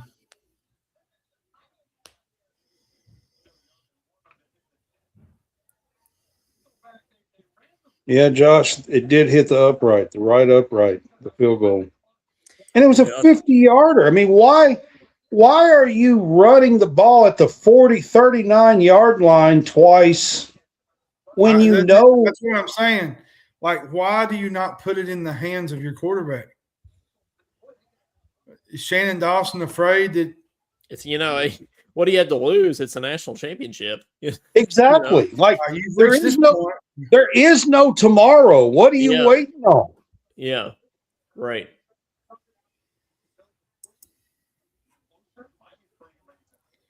Incomplete. It's halftime. Or no? Yep, it's halftime. 10-0 at halftime. Yep. Indiana is ahead 10-0 at halftime. Miami has just not been able to really move the ball. They had that one drive there at the end that they should have been able to do something on, but like I said, I didn't like the play call. Here's Mario.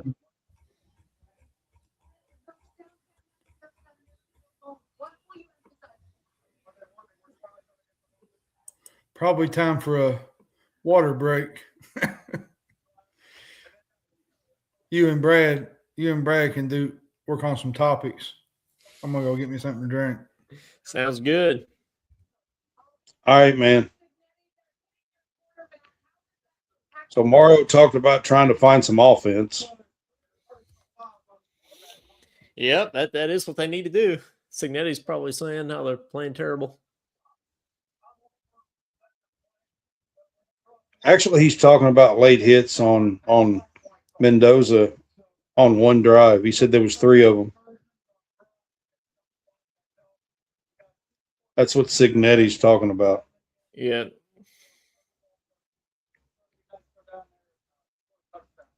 I mean, I think he's right, don't you, Brad?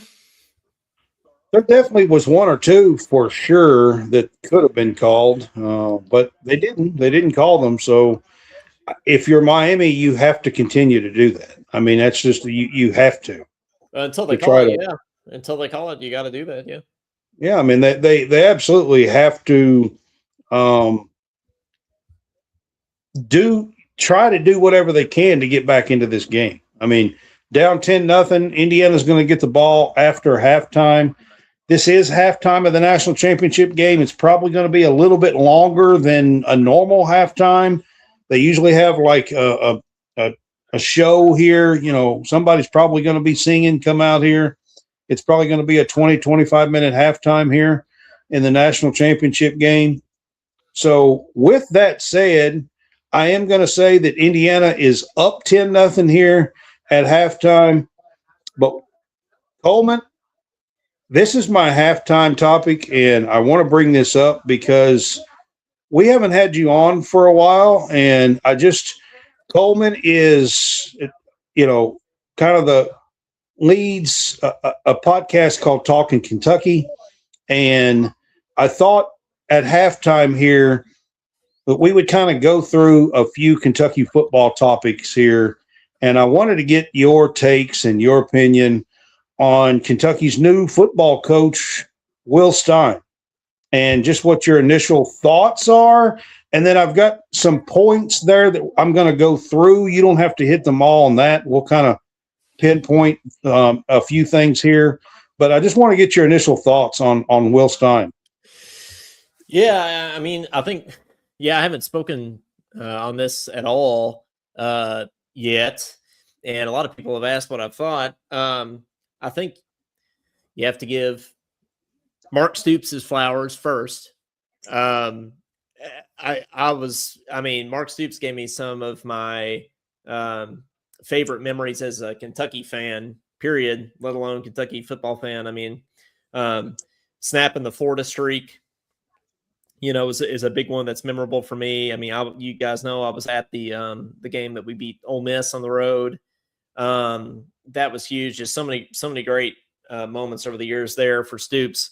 And I was so attached to Stoops and that way of thinking that you guys also know I wanted John Summerall for a long time. I kind of had my eyes on him to be the replacement. And he seemed like the logical choice and really the only choice for Kentucky for a while. Will Stein's name began to emerge with the Kentucky connections and everything. And the more I thought about it, the more I realized Summerall would ultimately be more of the same of Stoops. And with Stein, you're going a completely different direction.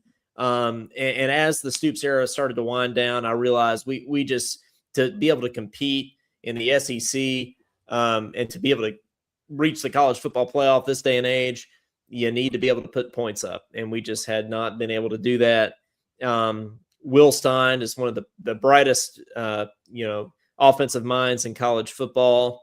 I think as we've already seen in the portal, his recruiting is really unbelievable with what he's been able to build in such a short time at Kentucky. And even while he was still coaching Oregon in the college football playoff, I think it's really, really impressive.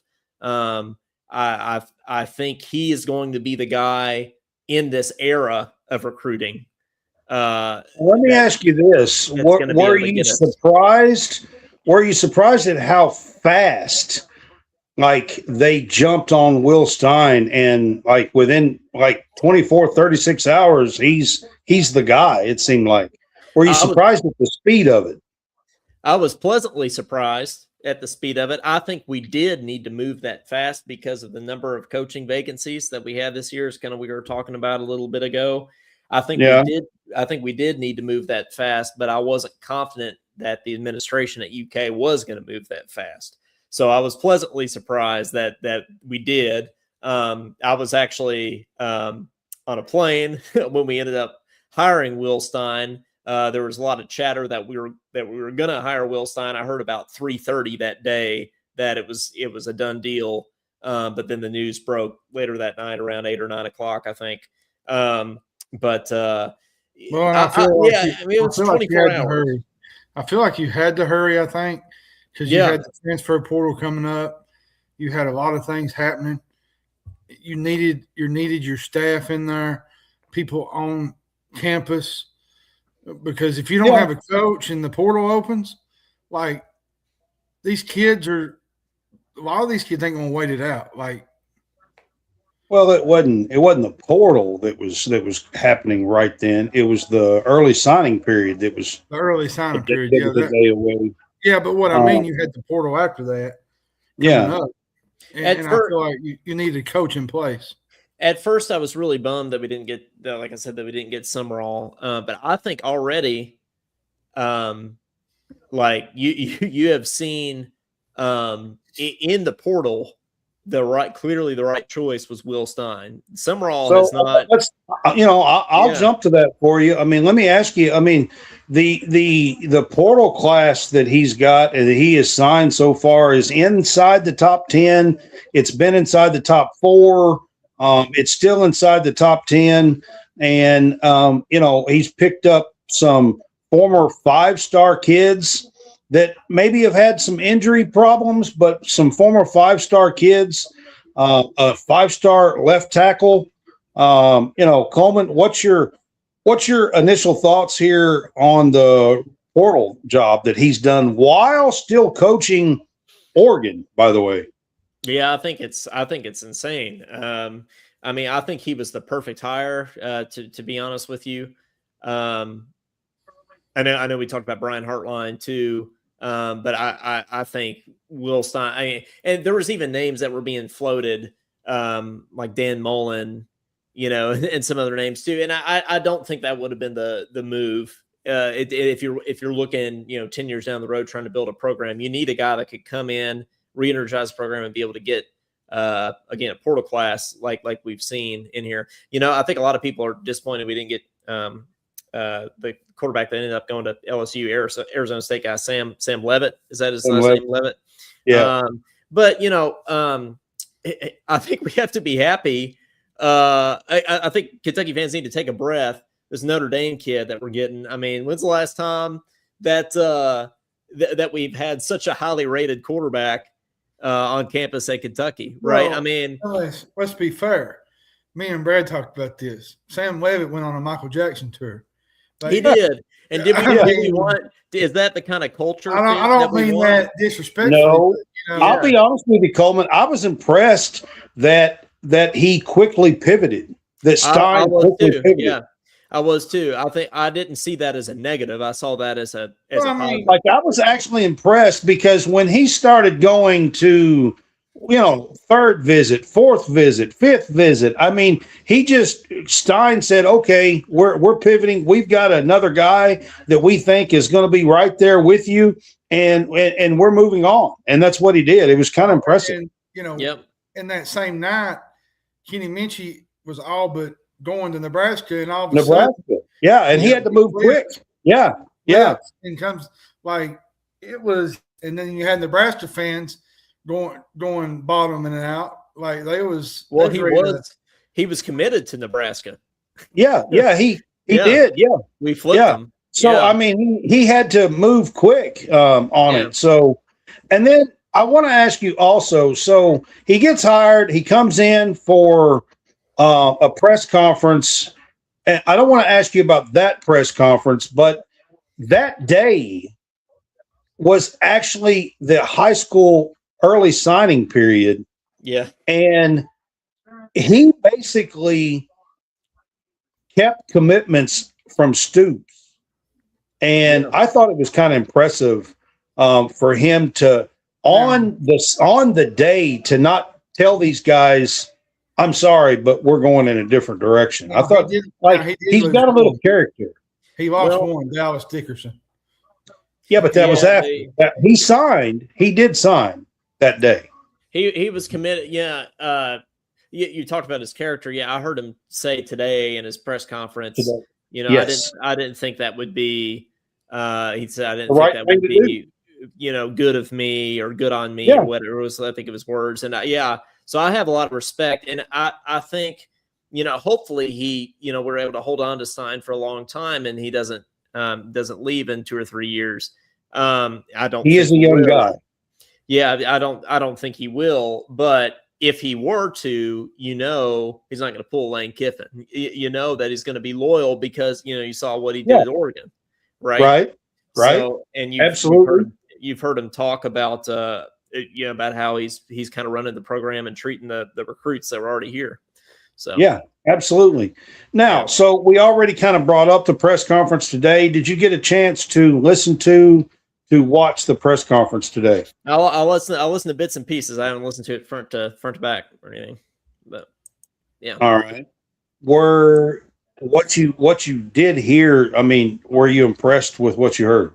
Oh yeah, absolutely. Like I said, I mean, what you brought up was one of the biggest takeaways for me. was just, again, the integrity that he's running the program with. And, another thing that I'm sort of impressed with him, again, is how efficient he's able to be or able to have been moving so quickly and putting the staff together in such a short time. I'll be honest with you. I didn't like the question Nick Roush made to him. Yeah, which one was he about Cutter, that one, or was it a different one? This one was about bringing in coaches that haven't had experience. Oh, the young, young coaching staff. Why would you ask him that in his first? Like, I don't understand that. Like, yeah, what do you think he's going to say? But I thought Stein handled it pretty well. He did, but it was just a silly question to ask. I think my overall takeaway. He actually was like, "Okay, which ones are you talking about? Yeah. Who exactly?" He actually made Roush name somebody, actually, which I thought was kind of cool. Yeah, he's quick. He's quick on his feet. Which was Tony Washington, by the way, if you're following along with us and did not see the press conference. And Stein stood up for his guy, and talked about what kind of a player he was. Defensive lineman that scored a touchdown. In a big, huge game, bowl game here a few years ago. I'm not trying to be rude or anything, but why do KSR ask those things? We get headlines, probably. Yeah. It is. It's probably that. I mean, to be honest with you, it gets clicks. To be honest, John, probably. That's the big thing. I mean, flashback to SEC media days last summer. The first question Mark Stoops was asked was from Nick Roush. He asked him, "How motivated are you?" Yeah, like that kind of thing. Making kind of poking fun of the whole motivated Mark Stoops thing. It's like, well, it's not going to tell you any. Roush is definitely just trying to be a character, and that's him and everything. But they're definitely going for headlines. So, they're trying to get those clicks. So Coleman, you did bring up the staff already that he's put together. Like, I was looking over his staff today. He's got like between 20 or 25 guys on this staff already. And from what I'm told, he's not done. He may pick up 2 or 3 more. Yeah, to go on the staff. Yeah, and there's not a limit now, right? Am I right about that? There's not a limit to coaches that you can have. Do they have enough offices? Well, there's Like, I was looking at the numbers. There's literally, if you count the GM and the assistant GM, there's like 22 or 23 guys right now on staff. Yeah. Well, and I'm happy. And I'm not talking about like the graduate assistants and all that kind of stuff. No, I'm talking about his actual staff. Yeah, he hired it was some guy from Louisville today when he was playing at Louisville to be the pass game coordinator. Yeah, he was the offensive coordinator at Trinity. Actually, that guy was Stein's high school coach at St. X. Oh, okay. I didn't realize it. Trinity. I'm sorry, Trinity. I'm sorry, my bad, Trinity. Yeah. Yeah, I thought he went to Trinity. But yeah, I mean, the offensive line, the investment he's made in that, not only players but the coaches too. I mean, he's hired like an assistant offensive line coach. Assistant. Like there's 3 of them. Yeah. Yeah. So I mean, and I think I told John this not too long ago. That's where I don't care how we play. I don't care if we play Mark Stoops ball or Lane Kiffin ball. We need to have a better offensive line. So that's like priority number 1 to me. Yeah. And that's the thing that I'm probably most encouraged. The thing that really bothered me last year, it wasn't so much the play calling. Now the play calling was bad at times, but we couldn't get guys open. We couldn't get the ball to them. We couldn't. They would drop passes every time you would throw the ball to them. Like, every time we would get momentum, we'd go 2 steps forward and 2 steps back. It would either be a penalty, undisciplined, I mean, I know how Coleman feels because in my lifetime, I do think the best run that I have ever seen for Kentucky football was under Mark Stoops. Yep.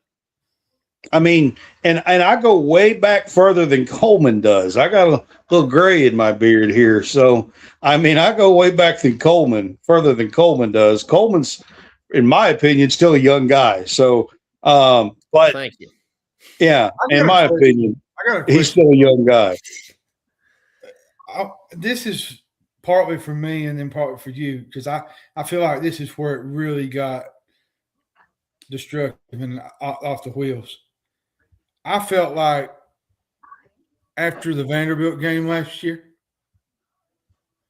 it started going down. You beat Ole Miss on the road. You win a big game, which he was there. Awesome environment. They beat a top 10 team, top 15 team in Ole Miss. They come off the bye week, and they was never the same again. Do you think the wheels fell off after that Ole Miss win? After the Ole Miss of last year? And sorry, you're asking me, John. I didn't know if you're asking Brad. Okay.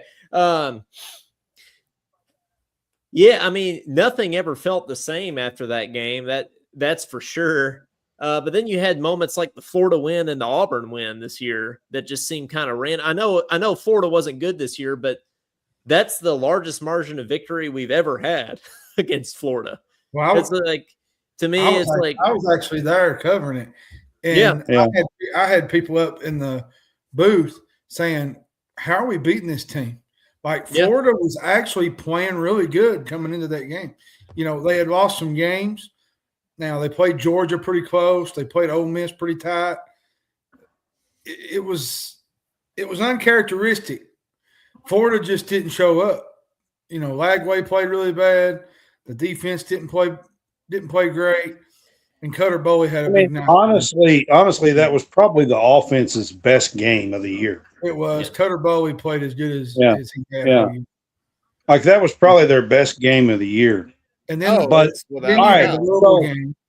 so it's halftime is going to be over here pretty soon. So I wanted to do this while halftime was going on with Coleman. Since, you know, he's here with Talking Kentucky and trying to get back going, you know, on his podcast and stuff.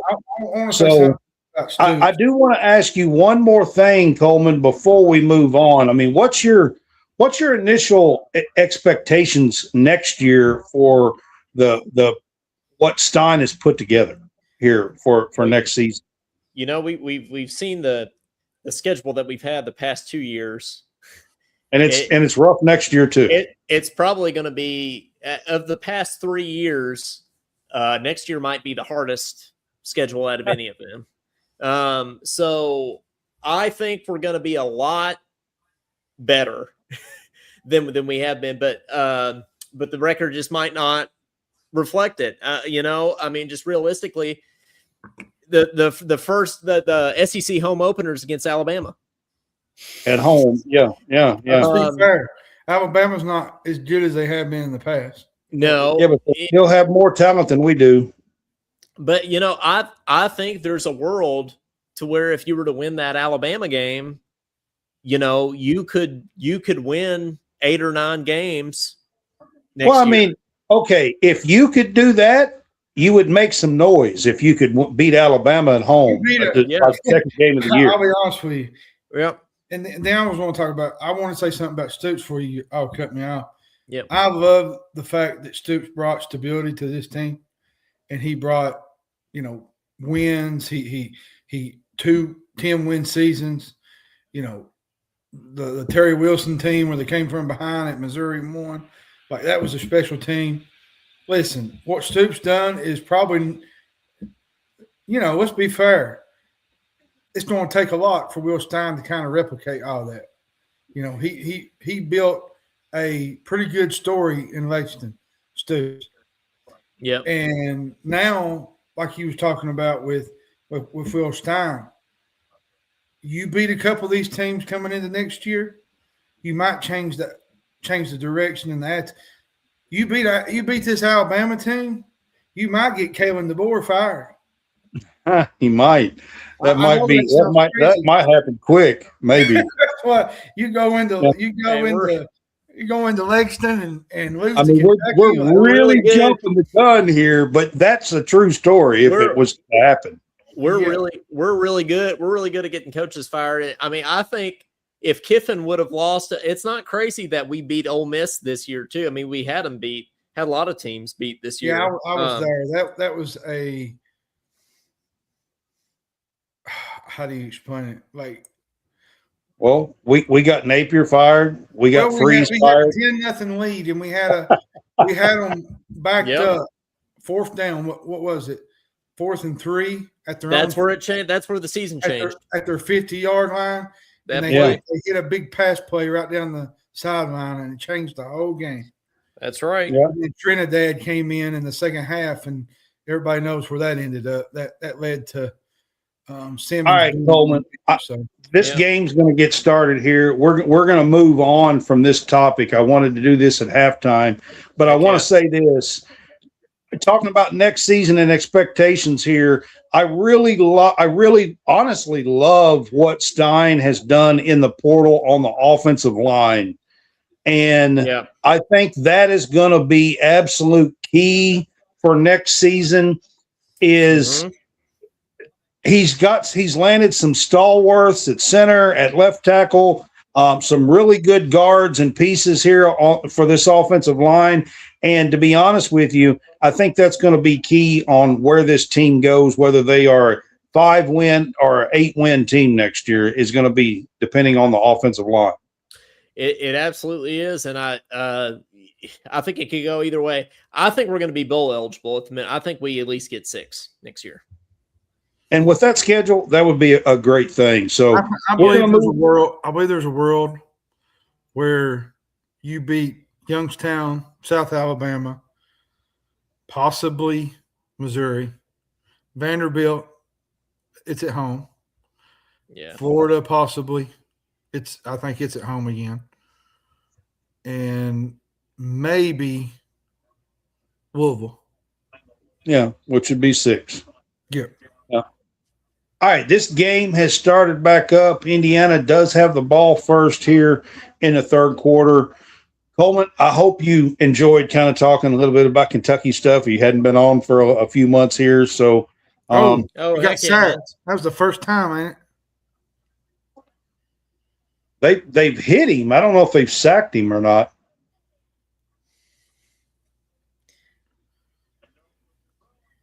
Yeah, they got him. Yeah, they did.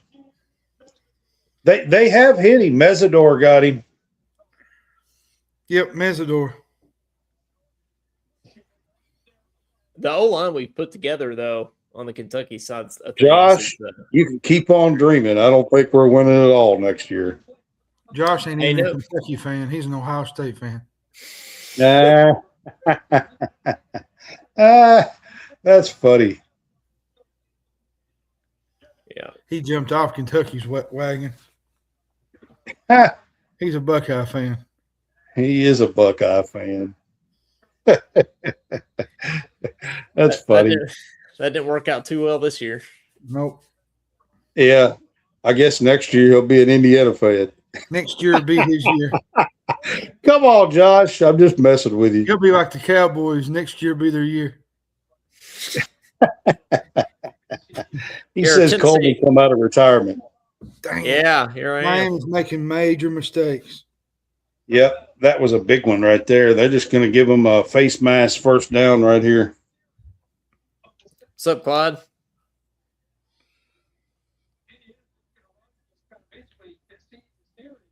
Clyde's here. Even Clyde saying, "Where the hell you been?"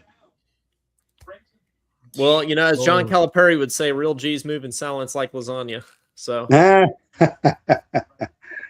all right. Miami just royally screwed that up. Sacked him, was ready to make them punt, and then they get a face mask, give them a first down here. They did get nothing on first down here on this next drive. I heard Clyde was moving to Arkansas with John Calipari. Clyde, we're back. Oh, me. Well, maybe we'll figure something out to help Coleman here get his show back going. I'm not sure. Maybe we'll getting him on here. We'll give him the buzz to get things back going again. Oh yeah, we're getting back. We're getting back even this week. So we're getting back on it. I got several people I want to. Actually, was just talking about. Actually, at the start of the season, was going to have Jack Pilgrim on my show, but then we started losing everything, so it's been a bit depressing. But we'll have him on to talk some cats soon too. That's cool. Dang it, he got sacked again. I'm telling you, this Miami defense is for real. It's the offense that's got to get going. I mean, if they can find some kind of offense, they can still make this a game. But they got to stop them here, and this defense is got to stay. Oh, Bain got him there. Yeah, Bain got him. Reuben Bain. I'm telling you, he's going to be a top. If he's not a top 10 pick, maybe top 5, something's wrong. Reuben Bain. If I'm Dallas, I'm on the phones. I don't know where Dallas picks. I haven't really paid that close attention. 11th? Yeah. Well, I don't see how he would be there 11th, but he might be, but I don't see it. John Clyde says you're going to move to Philly and be an Eagles fan. He's spoiled. Oh, Clyde, I got something for you. Hang on one second.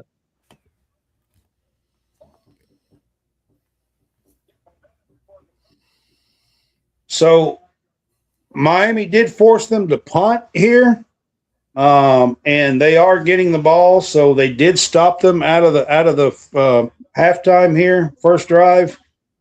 So that is a good sign. Miami really screwed up the last drive. I thought Shannon was not good. Shannon Dawson play calling there, and they doinked a field goal, and it didn't get anything.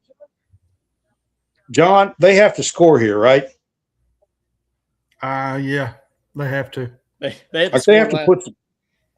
I know, but last half. They needed to, but now, I mean, honestly, if they don't score here, I do not see them being able to get back into this game at all. What do you have for Clyde? Oh, okay. Well, Clyde, I haven't owned any NFL gear or anything yet. I haven't claimed an NFL team. So, I'm out here in Kansas now, and my birthday was Saturday. So, one of my gifts that I got for my birthday was good old Chiefs hat. So I feel like I gotta be a Chiefs fan now. I know Clyde might not like that. I know Clyde's gonna love that one. I have to support the locals. Now this was a gift from my girlfriend, so I have to wear it. Oh my gosh. I know Clyde's gonna love that one. Yeah, he's a Chiefs fan, man. No, he's a Cincinnati fan. You know Clyde's a Cincinnati fan. He hates Patrick Mahomes. They're moving to Kansas. They're moving to the Kansas side of the state line. Kansas City, Kansas instead of Kansas City, Missouri. Yeah. Everybody's upset about that. I've been disowned. That's all right. Yeah. He says you're disowned now. Oh, me, that's kind of good. I was totally not expecting you to put on a Kansas City. I thought you were going to do something that he would like, not something that he would hate. That was a surprise. That was kind of funny, Coleman. Well, it was a surprise. There you go. I thought you was going to actually do something that he would like. Oh, never. No. That was kind of good. I like that. Yeah, I have to. I don't know though. There's so many Kentucky Kentucky guys on the Bills, like I was so close to, like, man, I need to get some Bills gear now. Maybe I still can. Actually, that's on the AFC side. That's kind of who I was pulling for. Of course, they're knocked out now, but at least on the AFC side, that's who I was pulling for.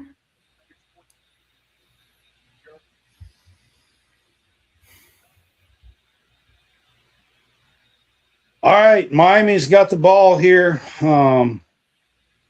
This is desperation time as far as getting something on the board. Beck was 6 of 10 in the first half for 49 yards.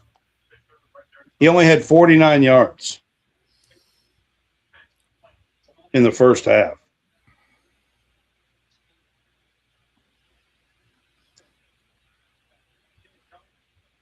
I can't hate the Bills, man. They have too many Kentucky players on the team right Josh now. Allen. Not Josh Allen, but Ray Davis. You got Ray Davis. You got Walker. Walker had an interception in that game. Miami. Fletcher breaks free on the run. See, I knew they break one eventually. It's Fletcher. A 60-some yard touchdown. 57. Game, y'all. 57. I'm telling you, Fletcher's a good back, a really good back. I don't know what year he is. Says mom they were showing in the stands there. It was. Yeah. 57-yard breakthrough here for Miami. They finally get some on the board. With the extra point, if they get it here, it's going to be 10-7. We'll see. Changes the game. Yep, it's good. So it's 10-7. Miami scores on their second play of the second half. Actually, guys, it's 10-7. We got a game now. We do.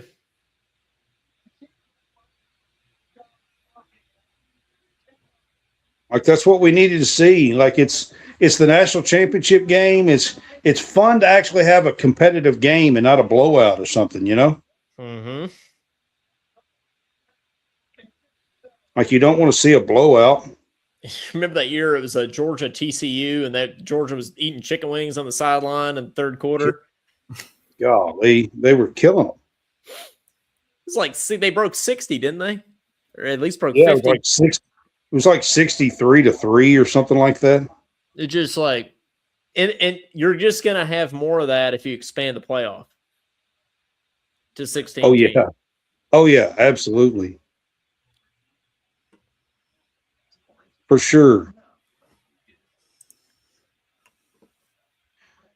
All right. I didn't see how much time left, but there's about 10 or 11 minutes, something like that.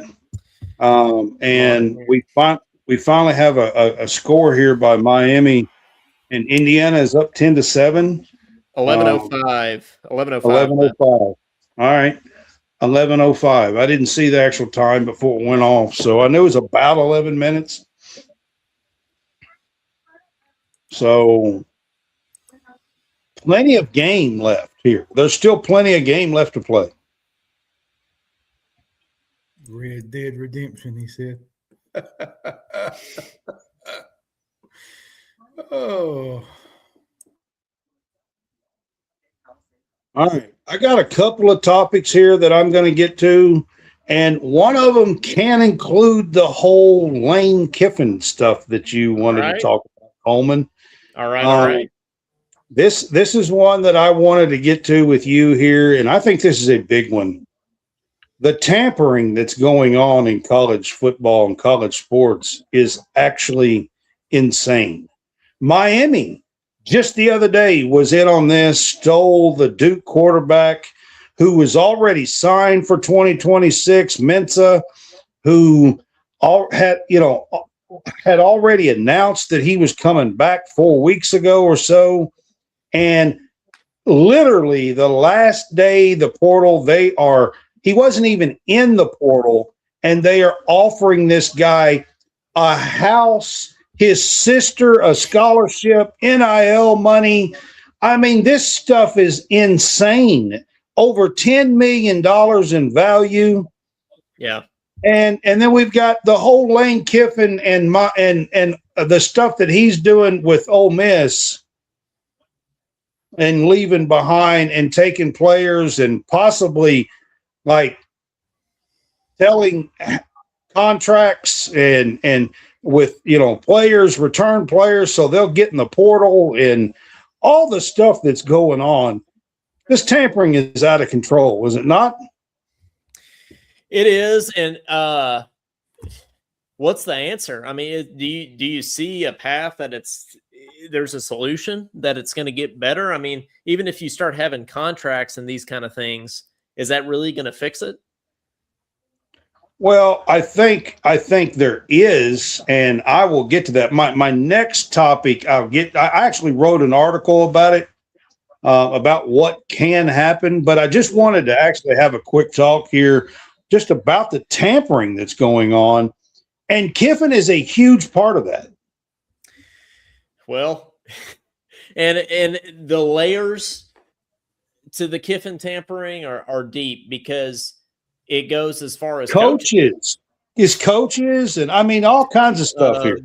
And you had coaches that were coaching in the quarterfinals that left before coaching in the semifinals of the national championship. Yeah, absolutely. You never thought you'd see the day where multiple coaches quit on their team making a national championship run in the college football playoff. I mean, what more would you want for your career? You're a coach. What more would you want for your career? Why in God's name would you leave a program that has a chance to win the national title, including Lane Kiffin? Isn't that what Kiffin's always wanted? That's what I always thought. And I'm not so sure that he's going to do it at LSU. I mean, of course, he's poised for success, but they're not patient down there. The moment that he screws up, they absolutely are not patient, and they've already proven that. 3 years and guys are out. I mean, they fired a national championship coach 18 months later. Yep. And of arguably the best team in the history of college football. Yeah. I mean, 18 months later, they fired the national championship coach. Yeah. Now, speaking of all this tampering stuff, while we're talking about this, you were an LSU grad, post grad. Yeah. So I want to ask you, how do you feel? I mean, how do you feel about Kiffin being there? Are you a fan of it? Were you a fan the way it all went down, I guess? I thought it was entertaining. I mean, I don't care about LSU like I care about Kentucky, but LSU is fun. And when LSU is really, really good, it's a party down there. Yeah. And I think that Kiffin is the perfect fit there. In that way, I think he's going to bring a high-powered, entertaining offense. And he's just an entertaining guy. And he's had this fumble. Wonder if they'll go for it here.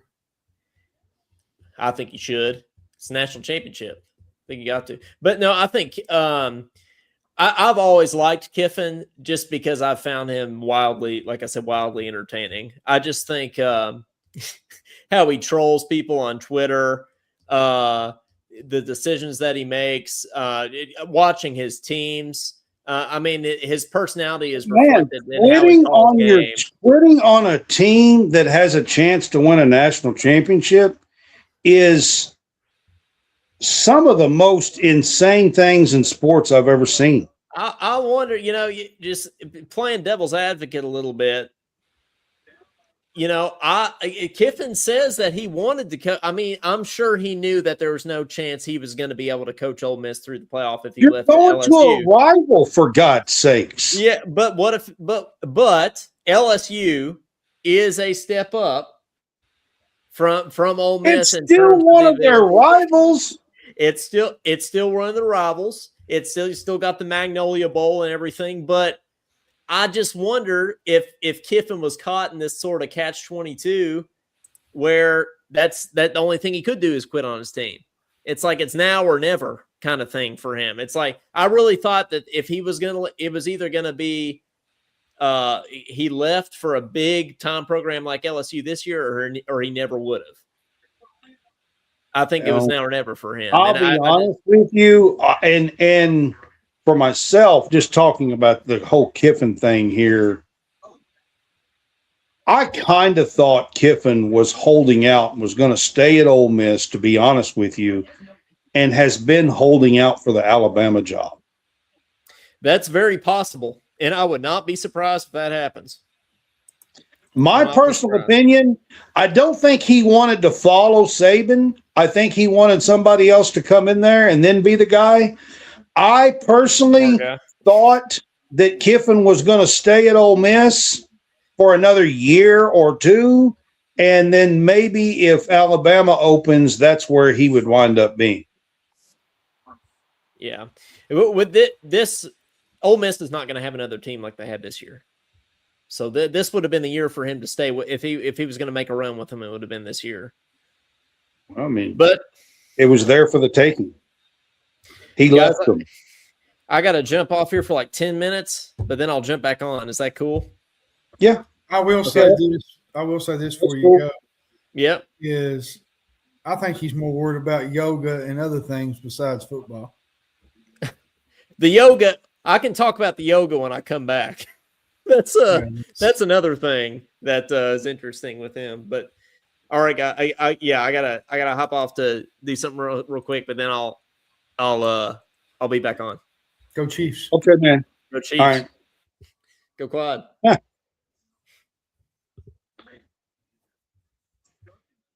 I mean, Clyde, you can talk about what he did at Tennessee, but I'm going to tell you right now, what he just did to Ole Miss is way worse than what he did at Tennessee. It's not even in the same ballpark, in the same stratosphere, to be honest. What he just did to Ole Miss is way worse. At the time where they had a chance for a national championship, completely different situation. I'm just telling you, what he just did to Ole Miss is way worse. It's not even close. Yep, I agree.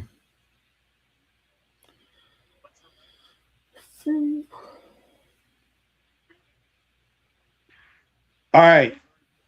It is still 10-7 here.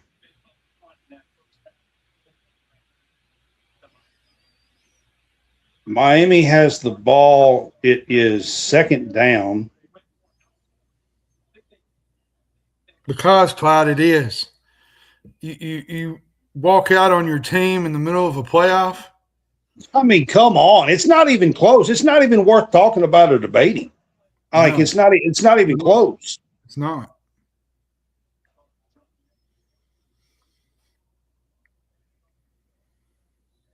Wow. That was a bad pass by Beck. Tony had a 6 or 7 yard out right there. That was a bad pass by Beck.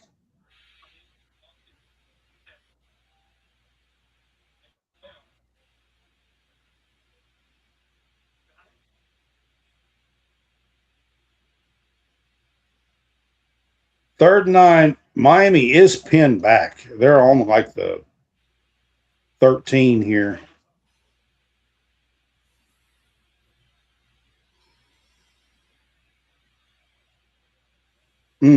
Broke it up. So they're going to be playing. Just drop it, man. I mean, I'm not really going to talk about it because it's not even worth having a conversation about. Like, it's not like that's just not even close to the same thing.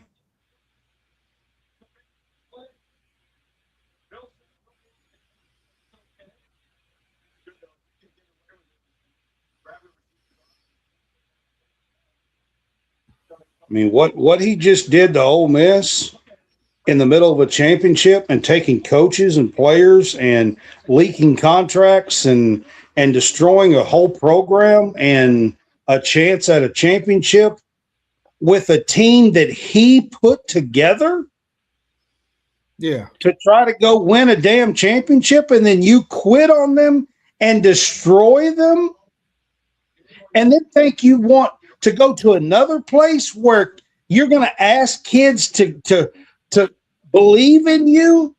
How? I don't know how the hell these kids and parents could be like, yeah, we want you to go play for Lane Kiffin. How? Oh, Lord, Clyde, just drop it, my man. I wouldn't do it at all. You're beating a dead horse, Clyde. It's not even in the same ballpark. I'm talking about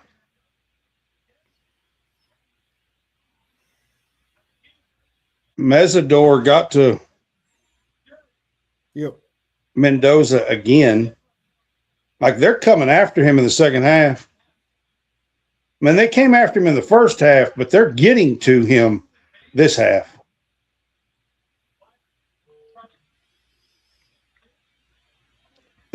He almost stripped that ball. Sure did. He got really close to stripping that ball. 2nd and 18, Indiana here.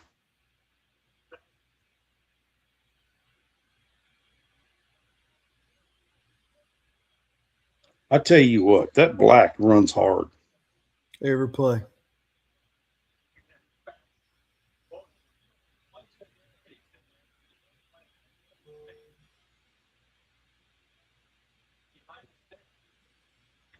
He runs hard, man. I mean, that was a 5-yard run. I believe he hit 8 of the 11 guys. Miami's D-line is absolutely nuts. I believe that Black hit 8 of the 11 guys and picked up 5 yards.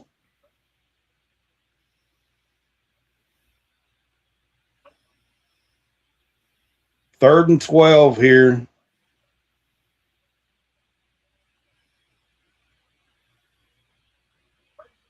That right there, John, was a back shoulder throw that he was trying to get, and Miami defended it pretty damn well. I had a whole thing on Friday night talking about those back shoulder throws, and that's exactly what he just did. And they defended that really well on that back shoulder throw. Knocked it, broke it up. So it's 4th and 12. Indiana's punting again.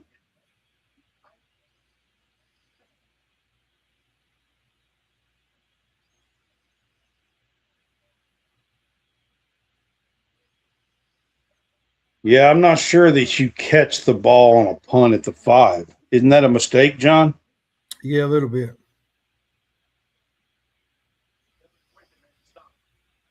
Like, don't you feel like that's a mistake? Yeah, a little bit. Like, they're going to be pinned back at the 6-yard line here or something. 5-6 yard line. 7. 7. Yep.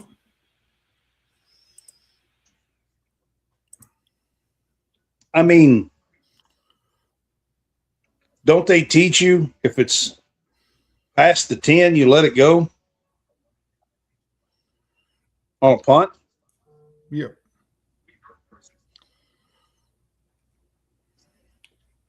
All right, there's a little bit over 6 minutes to go in the third quarter here. It is 10-7.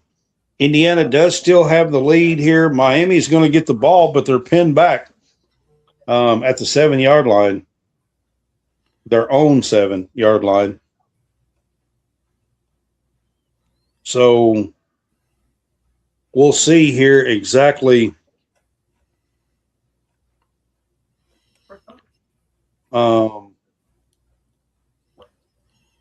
if Miami can move the ball here. They were pinned back at their 12-yard line last time. They could not get a first down and couldn't move the ball. So now they got even further back. They're at the 7.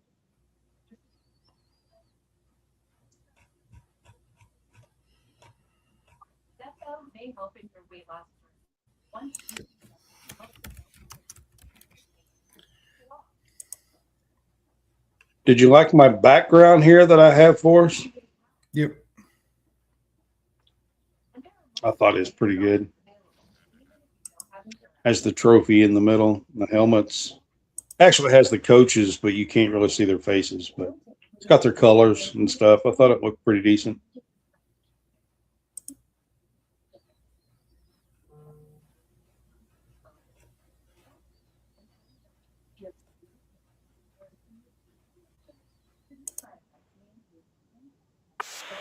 Indiana's punter is 27 years old.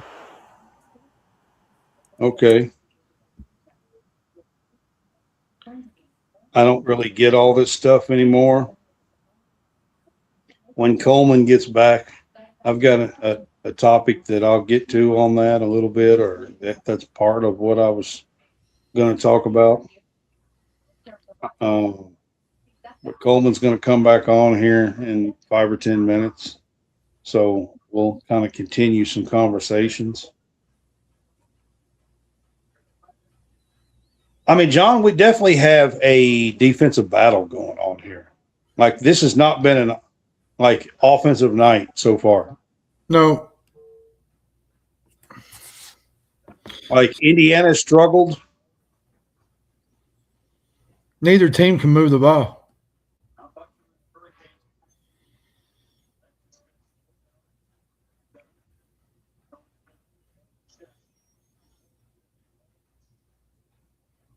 No.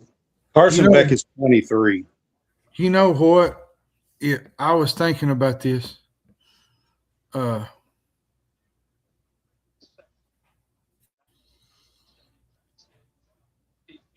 If Miami could get a lead. Yeah, it would be big. But now they got a long way to go here. They started on the 7-yard line. Man, that was a dangerous throw to throw that when you're on the 7-yard line, 8-yard line, whatever they're on. He tried to fit it in a window. They tipped it. Like, that could have easily been picked off.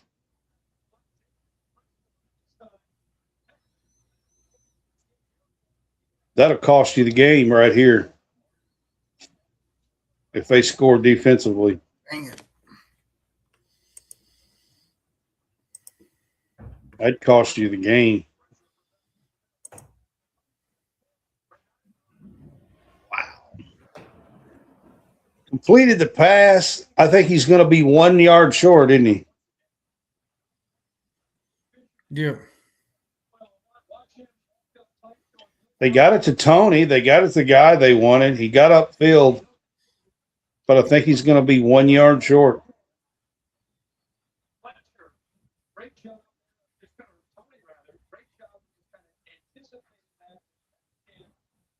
Yep, 4th and 1. They're going to be punting, I'm sure. I mean, they're on the 15-yard line, 16-yard line. Oh! What? I told you. Game, that's like, they can't, they blocked the punt. Indiana just scored on a block punt. Wow. I'm calling a game right there. It's still 5 minutes to go in the third, but you can't have that happen. No. That's the stuff I said that they cannot have happen. I said Miami's got to create some points on defense. You can't let them do it. No. Indiana is too solid. You had to have the perfect game and create some stuff. There's Cuban. Yeah.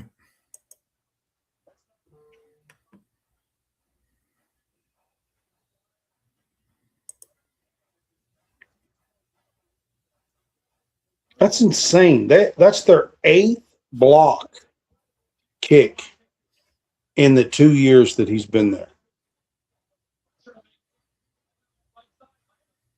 Is that not an insane number? That's pretty insane.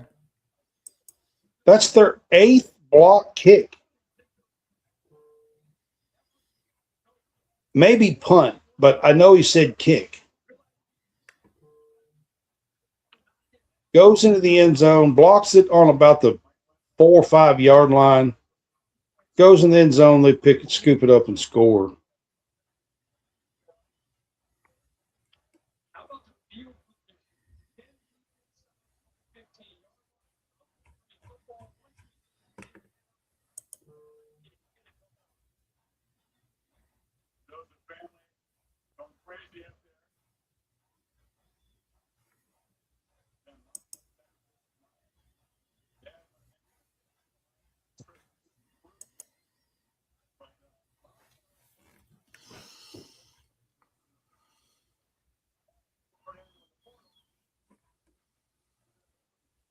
There's 5 months.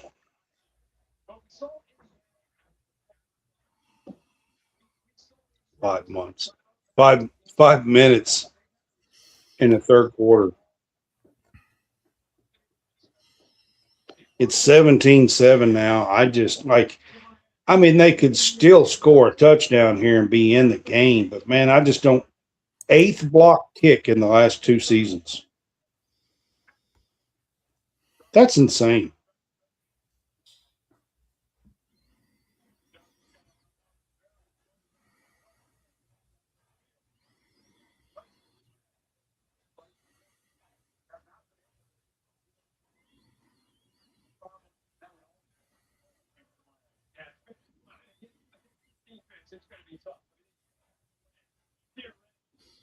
It's hard to believe that we could live in a world where Indiana's the title, the champions. Well, it's. I think it's going to happen here unless Miami does something awfully spectacular. I mean, this defense, could they return the favor? Are they good enough to score defensively? They could. But man, this is going to be a tough hill to climb. Fletcher did just get a first down for them. They have moved the ball out to the 35-ish, 37. Well, no shit, Clyde.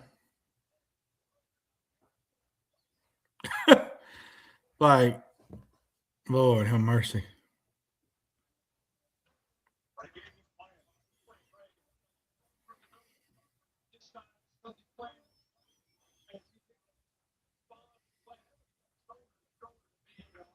Yeah, man, that was huge. Josh, absolutely. I mean, I think it was a game-winning play, to be honest with you. The block punt, scoop, and score. Unless Miami does something really, really spectacular here. I actually think it's a whole lot more complicated than just NIL. Yeah, there's more to it. You got to have people buy in. I mean, a lot of these teams spend a lot of money and their teams still fall apart because these guys have to be willing to put in the work. Well, look at Texas Tech. Well, I mean, Tech got there, but there's a lot of other teams. Look what Texas did, and then they didn't even get there. I mean, Texas had a $40 million roster. Just because you spend money doesn't mean you're going to win a title. Look at Kentucky, a $22 million roster in basketball. Yeah. Just because you spend money doesn't mean you're going to buy a title. You still have to do the work and buy in.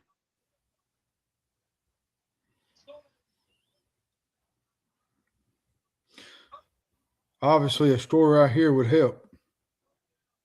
Well, I mean, they have to do some kind of response here to get back in it.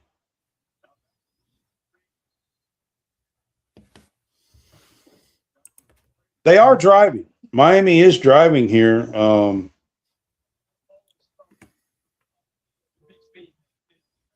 Hey, Coleman's back.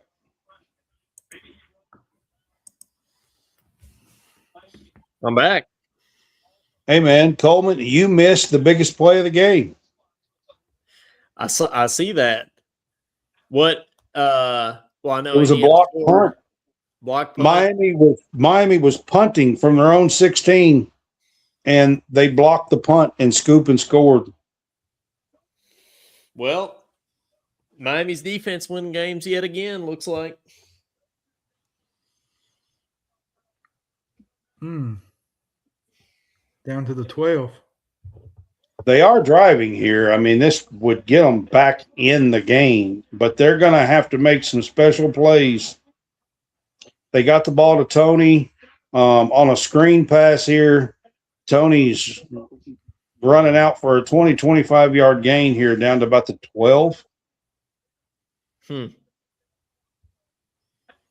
Malachi Tony is honestly one of the best 3-star kids I've seen in a while.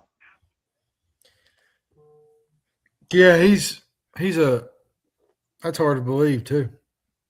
And here we go, running up the middle again on first down. You think Miami's still got some fight left in them? I mean, they're showing it, but why are you running the ball? There's 37 seconds to go in the third quarter. You're down 17-7. You're driving. You're at the 12-yard line. First down. This whole drive has been passed. Did anybody have on their bingo card?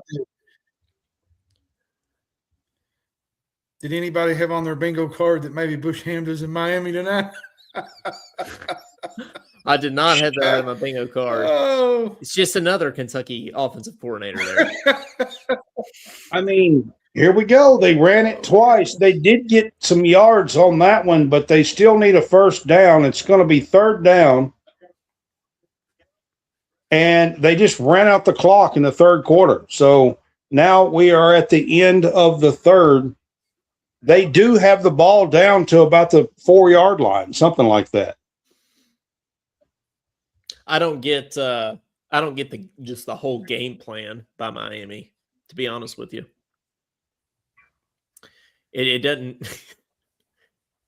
I don't know why they're not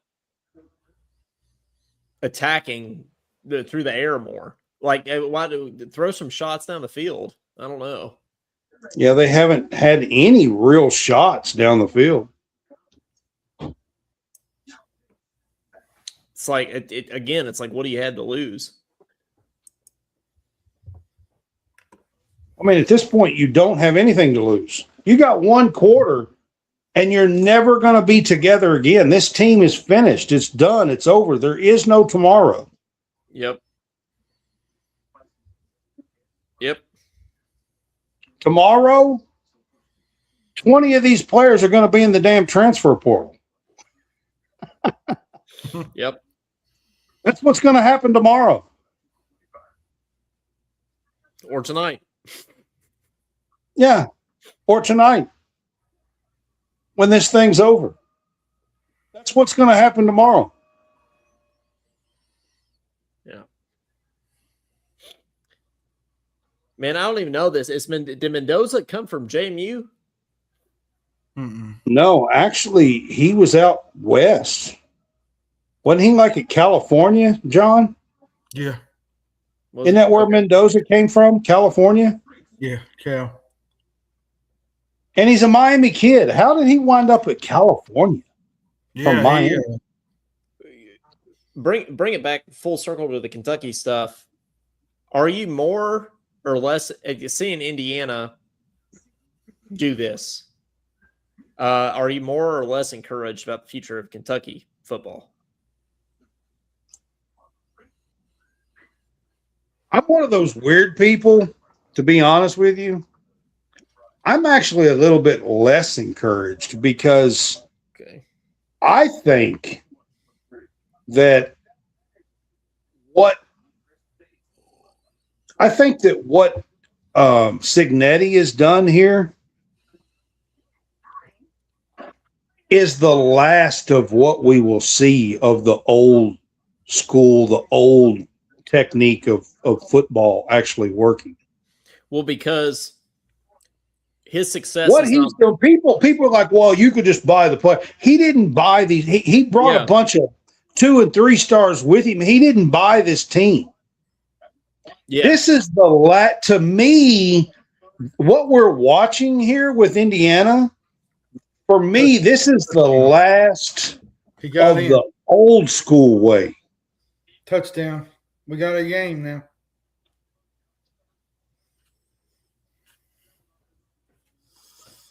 So first play of the fourth quarter, it's now 17-14.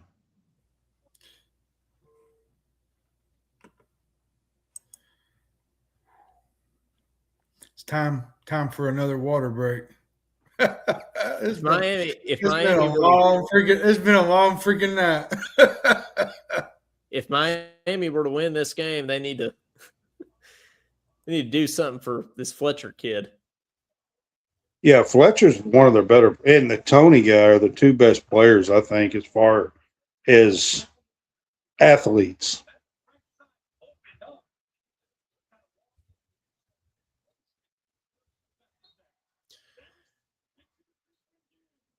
Yeah, we do got a game.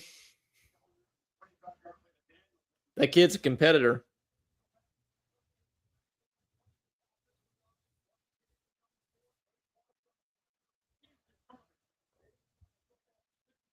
I mean, Clyde, I think everybody pretty much was picking Indiana. I mean, Indiana has dominated, to be honest with you. Like I mean, it was kind of, I mean, when you do what they did to Alabama and Oregon, I mean, I think most people was kind of leaning that way, to be honest. After they beat Ohio State, honestly, I was like, that was it for me. I thought that was their last big test. I mean, it's not that they beat Alabama and Oregon. It's how they did it that Well, exactly. was, you know what I mean? It was how they did it is what was so impressive to me. Of course. Yeah. So we're one play in. There's 14 minutes and 57 seconds, in the fourth quarter still. And it's now 17-14. We actually have a pretty good game here, guys, which is encouraging. I like I said, I like to see a good game. I don't have a pulling, like I'm not really pulling for either one of these teams, to be honest with you. I don't. If you're asking me, do I like either one of these teams enough to pull for them? My answer is no. I don't really have a pulling interest in this game, to be honest. I don't either, and it's nice. Like, if it were Tennessee and Louisville, that would be I wouldn't have a rooting interest in that either. I would just feel bad, but neither one of these really. I've seen some Kentucky fans say that it hurts them to see Indiana have the success. I don't really feel that. I mean, I know we used to play them in football, but well, now I am old enough that I do remember that, but I don't have any animosity toward Indiana football, though. I just don't. Not Indiana football. I do basketball. Yeah, basketball, sure, yeah, but not Indiana football. Not really. I mean, they were never good enough to even give us much of a game. Like I mean, I don't know. Like, and when's the last time we played them? I'd like to bring that rivalry back. I think that would be cool. I'm telling you, man, that black kid runs with heart. Yeah, he does.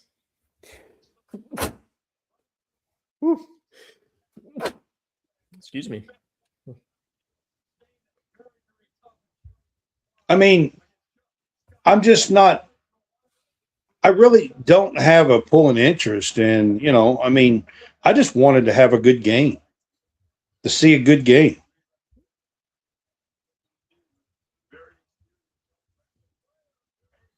Whoa. That one was almost picked off. That would have been a pick six right there. yeah, that would talk about change the game. Yeah. He jumped that route and almost, like, if he could have got that other hand, he did that with his outside hand. He could have got that other hand up there, man. Yep. He would have took that to the house.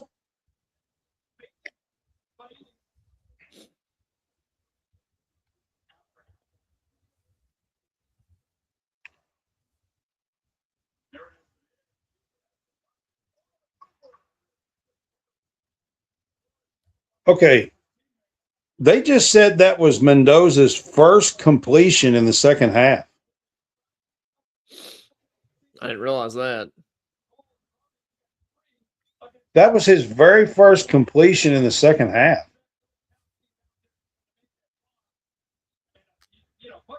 That's pretty crazy.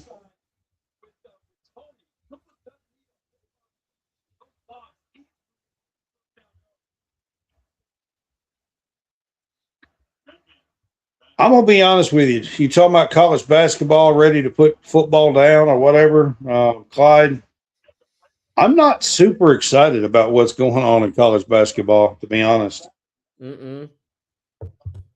If you're a Kentucky fan and you're super excited, like I was pretty excited about the girls' start and everything, but now with Tiani Key hurt and them kind of have struggled in the last 4 games, and it's a dislocation. We know what just happened to Jalen Lowe with a dislocation. Her is an elbow, not a shoulder, but you know that it can repeat. And I'm just not.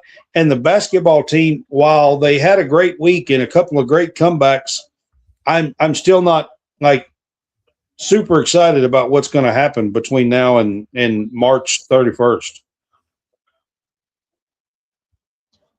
I'm just not. Either. Now, how could you be? I mean, I love college football. I'm gonna be sad tonight when this is over just a little bit. Oh, it's the worst. I know from now until September. It's the worst. Yeah, I know. Like it's like the next 8 months. I mean, there is no football. Like this is college football. I know we're all Kentucky fans here, but college, and we're supposed to be basketball bennies, but college football is the greatest. It really is. Yeah. Overthrew him. I don't even think he saw the play happen.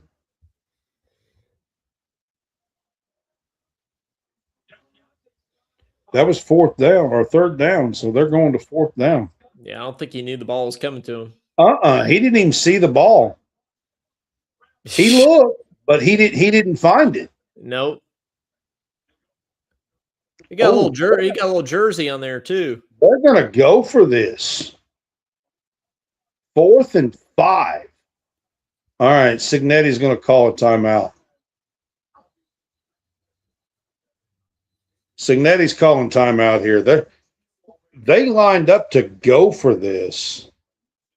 I don't know if I would go for it there. I mean, they're up 17-14, and if you get it, but if you don't, man, you're giving them half the field to get a lead on you in the 4th quarter.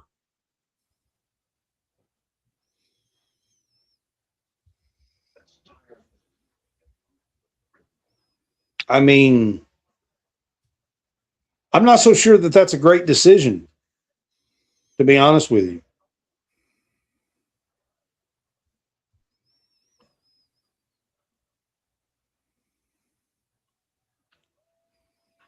I mean, I'm not here to completely talk about basketball tonight, but I just don't see how you could possibly be super excited about what's to come for this year. Yeah. I mean, I'm just being honest. I don't know, without like having a little bit of blind eye, your head in the sand, I don't know how you could possibly be super excited about what you see for basketball. Yeah. I mean, I've seen some improvement. Coleman, right? there's been some improvement. Yeah, but I don't understand. Like, I'm happy that we came back 18 against LSU and Tennessee. I don't really know how we won those games. And I don't know why we're somehow better or improved without Jalen Lowe or Jaden Quaintance. That doesn't make sense in my mind. Yeah, it's like I'm not believing what I'm seeing. They've been a much better second half team in shooting, but do you really feel like that's going to continue? Do you really think that they're going to be able to continue to get down 12, 18, 20 points and do this? Like, is it like, how do you feel? Like, I don't know how you could possibly feel like super, super encouraged. Yeah. I just don't see it. No, you can't. They can't continue that, and it's hard to even be excited about the wins. I mean, I'm glad we won because it means this season isn't over yet. But I feel like we're just kind of prolonging the inevitable, is what it feels like to me. Well, I mean, look, the SEC is not great. Do I think they could make a move inside the top, say, 4 or 5, yeah. Of the SEC? Maybe. But is that going to get us anywhere in March? No. Of course not. Do you hear but what then you're again, saying? Then Do again, you hear what you're saying, Clyde? You sound like a damn nut. He said that JQ is overrated. Are you kidding me? Back shoulder. Did y'all see this play? Yeah. Yeah. What in the world? Do you see this catch? Keep talking about Charlie Becker, man. That is one hell of a catch. And they did go for it on 4th and 5 here. Wow. That was probably a winning championship play right there. Could have been. That's how you win games. Big time players make big time plays, big time games.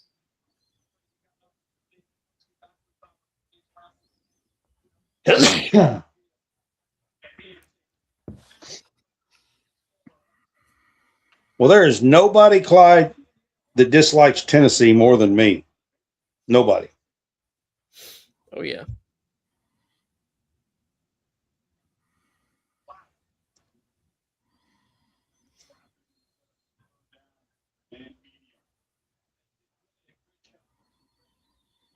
So Indiana is driving here. They're inside the 15 now after that big play. It is 3rd down again. That ain't the problem, Clyde. He's a top 10 NBA draft top pick. And to sit and say he's overrated, like, where is your brain? I mean,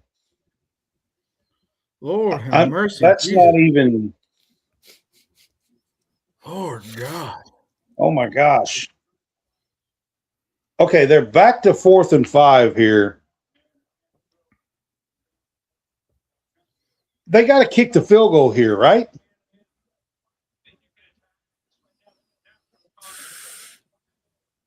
I go for the kill.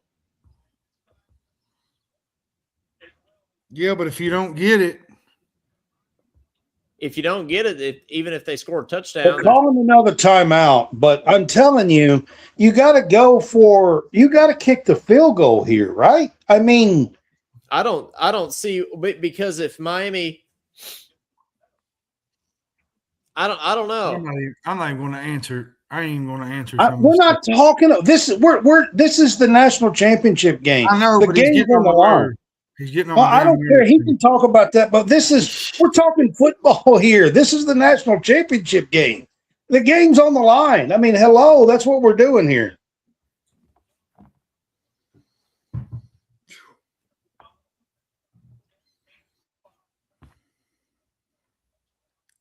there's a timeout here.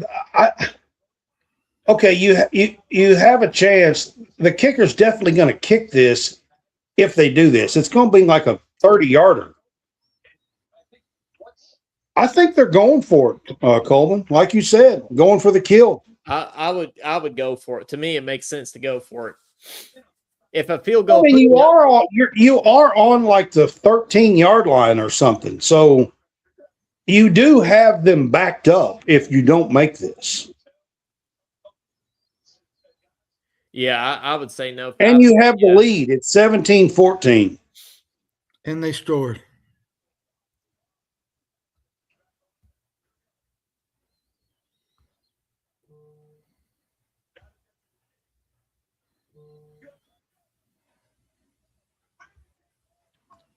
Are you kidding me? It's crazy. Wow. Mendoza just pulled a damn John Elway. Tim Tebow. He just pulled a John Elway. Diving into the end zone, running over people. Okay, I'm a Packer fan, so I clearly remember a John Elway moment, okay? I'm telling y'all, that was a John Elway moment right there. Wow. 24-14. There is, 7 minutes to go or something? How much time? My thing is, I mean, I'm all happy for Indiana, but I don't know how they're doing all this. Like, I mean, that play right there is unbelievable. Like it's.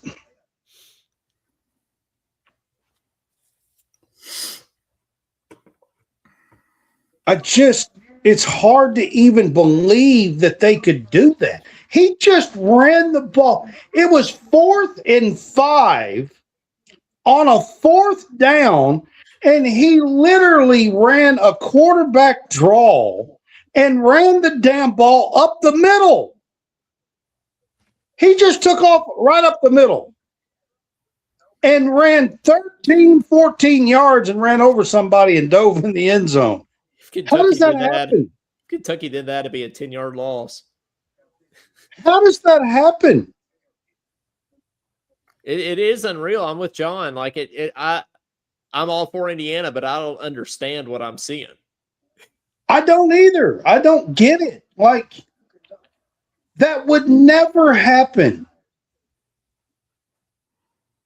I've never seen something like that in Kentucky's football's history. Yep. Ever. Not like that.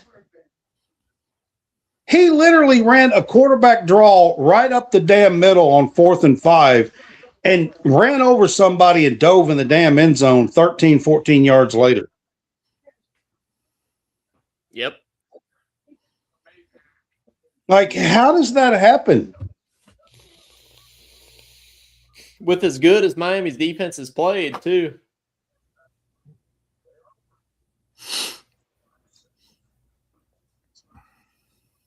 I just don't get it. Clyde, I will say this about what you're talking about. Here at College SportsCast, we don't downgrade players. We don't talk bad about players. We don't do that here at College SportsCast. I'm just going to tell you like it is. That's not what we do here.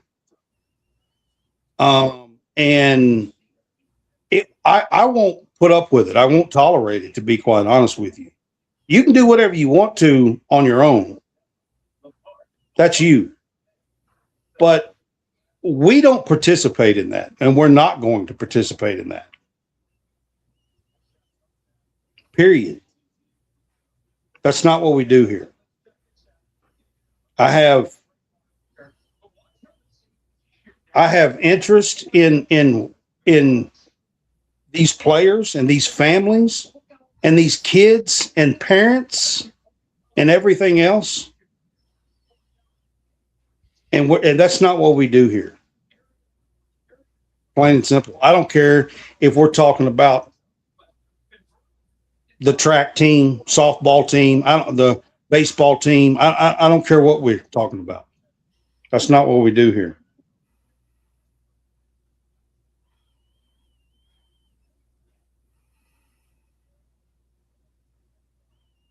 I will say that.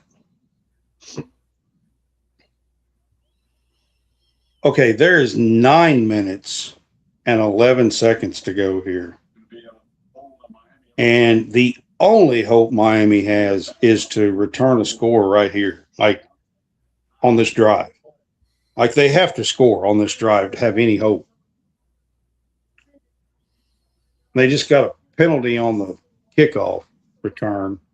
So they're going to be starting at like the 10-yard line or something here.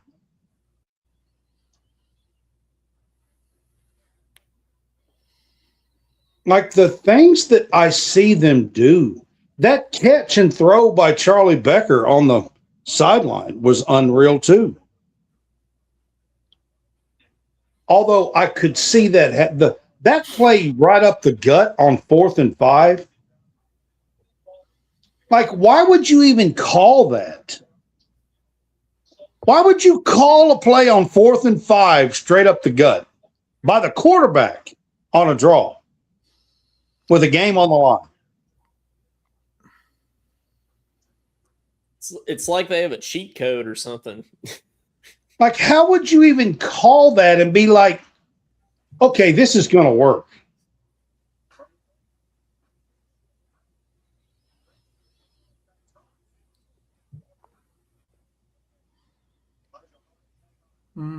I just don't know where Michael Irvin is. He's probably in the bathroom right now.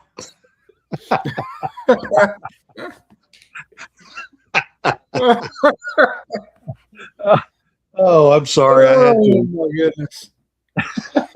Oh, my goodness. He's looking for a razor blade. Goodness. Goodness gracious. Oh, my mercy. What? I didn't say nothing bad. It's just.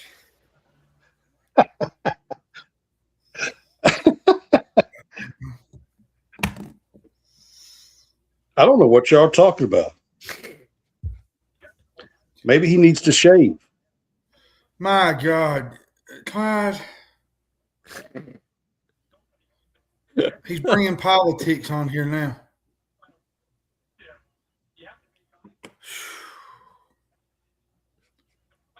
We're trying to watch a dang football game, and I mean, that's what I'm doing. Like I said, I'm not going to.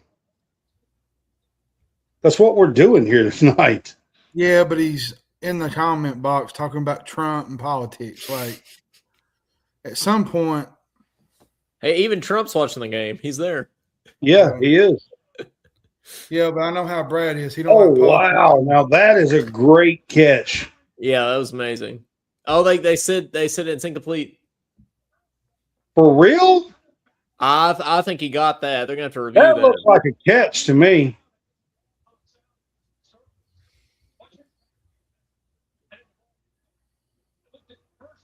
Okay, Oh, wait a maybe. second. Yeah. He hit the ground. Yep. It did. It come out. crap. Man, I thought he caught that. No, Coleman, I just know how Brad is about politics being put on his show. Oh yeah, Wow. same. Me too. Yeah. I don't touch. We're talking sports here. That's what we do. Well, he's going. I don't know what's going on with him down there. He's Like we're watching a football game and talking sports. That's what we do.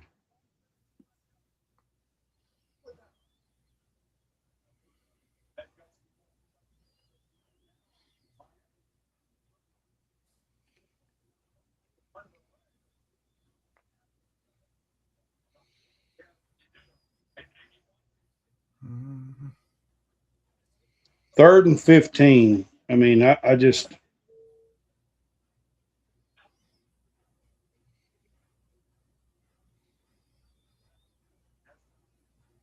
That was a good pass. Whoa.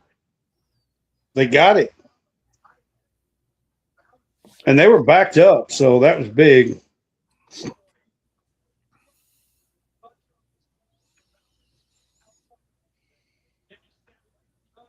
I mean, they're at the 37 now. Uh-oh. Tony. Oh, Tony. Tony across the middle on a post route. That was on a post route. If they score here, it's – And then he cut it up and got, I don't know, 20, 30 yards after the catch.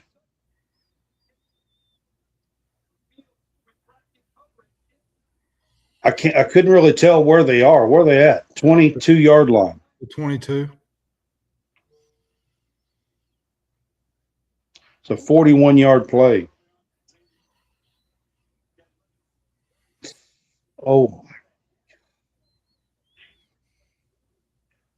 The tip, man. I thought, man, oh, no. Yep.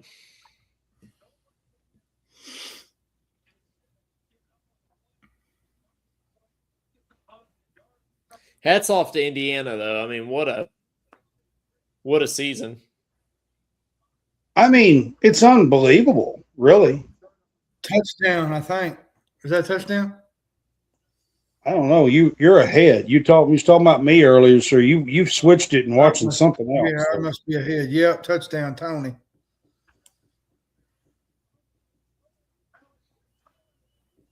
Yep. Touchdown. Malachi Tony.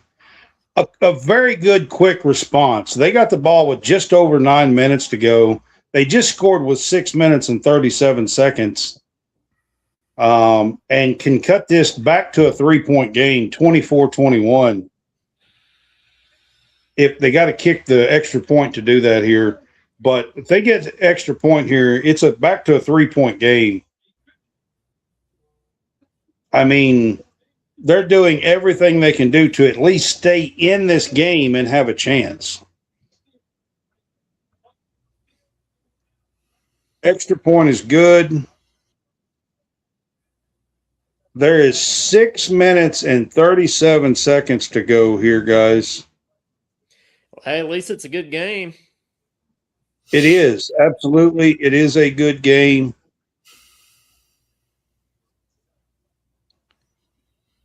There's 6:37 left in this game.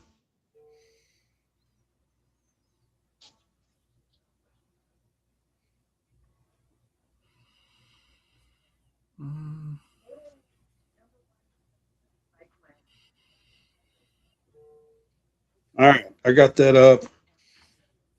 I do want to mention, I'll put this up. So, Coleman, go to stadiumrant.com and check out my collective bargaining agreement for college sports and college football, and check out my article. Okay. I think if you will, like, I've got a great example. It's really detailed in there. I spent a lot of time over the weekend putting this together. I think it will solve a lot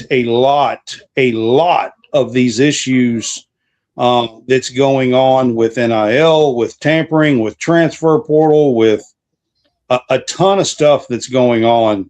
And I would love to for you to read it and kind of give me a little bit of feedback on it.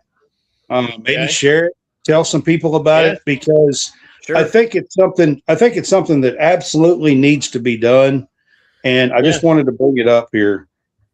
Yeah. I mean, with I even think one of the things Cal was talking about, I don't know if this is something you mentioned, but fixing the transfer rule. But the only way you can do it, the only way you can do it is you're going to have to get the players involved and have a union and have an agreement. And that you don't think that's going to happen. Because you cannot do it the way they're trying to do it. The reason why they can't enforce anything is because they're taking everything to the courts, and the courts are not withstanding any kind of rules. Yeah. So the only way you're going to be able to fix this is to have a collective bargain agreement. You're going to have an agreement from players and universities. Yeah. That's the only damn way to fix this. Yep. And then when there's an agreement and you have an agreement for 5 years, guess what? They have to abide by these rules, whatever the hell the agreement is. Yeah. 5 years, 10 years, whatever the agreement is. So I'd love for you to go check that out. I just want to point that out. Yeah.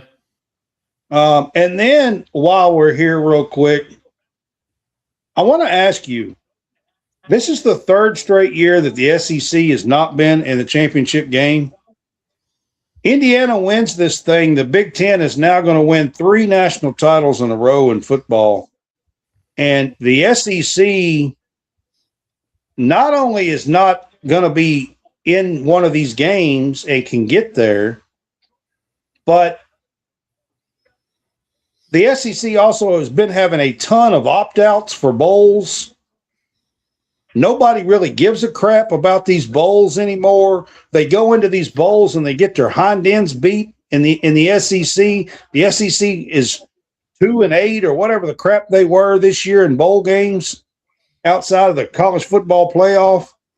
I mean, the SEC needs to step up. Do they not? I don't know if it's like, do you think it's because of what a lot of people say we just kind of beat up on each other, or do you think it's just because the SEC is not as good? I mean, there's a part of me, Coleman, that says it's because we pick apart each other, and I don't just mean on the field. I mean in the transfer portal and all like the stuff. Lane Kiffin, Ole Miss. What Lane Kiffin is doing right now, and we pick.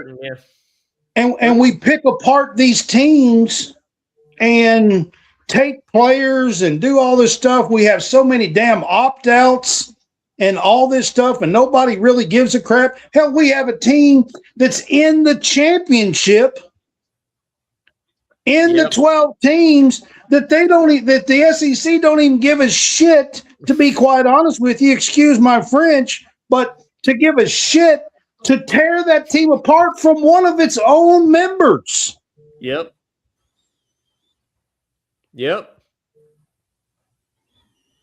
I mean, I'm pretty sure that Greg Sankey needs to step up and be like, okay, let's have a meeting with all the ADs here of the SEC. This has got to stop. We can't keep doing this. Yeah. And then the teams that don't do that historically, like Alabama, are not as good. But the SEC is clearly not the powerhouse that they were. I'm trying to, like, what do they need to do to get back? And I think they need to have a meeting like that. You can't tear your own members apart. You have to put stuff in place where these teams are staying together. They're not having they're not having 25 opt-outs.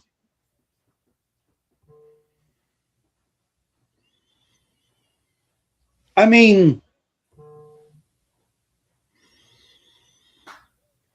you got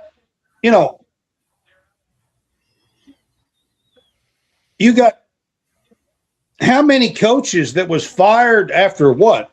3rd game, 4th game, 5th game, teams falling apart. I mean, there's so many issues that's going on within the SEC that it's crazy. Yeah. And people are like, well, they're not as good anymore. Well, no wonder. With all the stuff that they allow to go on, no wonder the SEC is not any good. Yeah, I mean, that's a good point. And in the Big Ten, what you got, I mean, they don't do that to each other to begin with. No, they don't. They don't do that to each other. When's the last time Ohio State picked apart some team in the Big Ten? Never. I mean, what are some other examples in the SEC? I mean, we're doing it. This might be the biggest play of the game right here, 3rd and 7. Yeah, I agree. It is 3rd and 7. Indiana's got the ball. If they can stop them right here, there's 3 minutes and 38 seconds. I mean, this game could not be over here.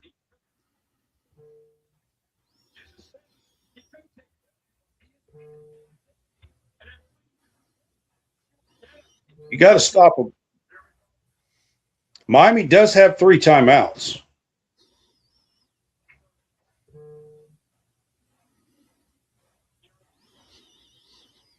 But it's getting close to 3 minutes here.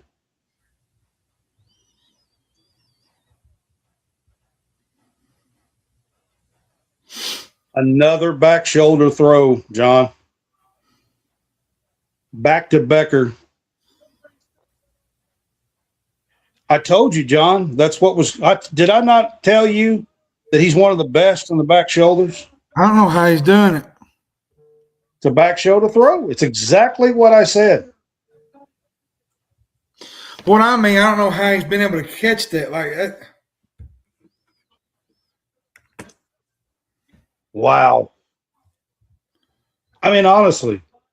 Oh, goodness.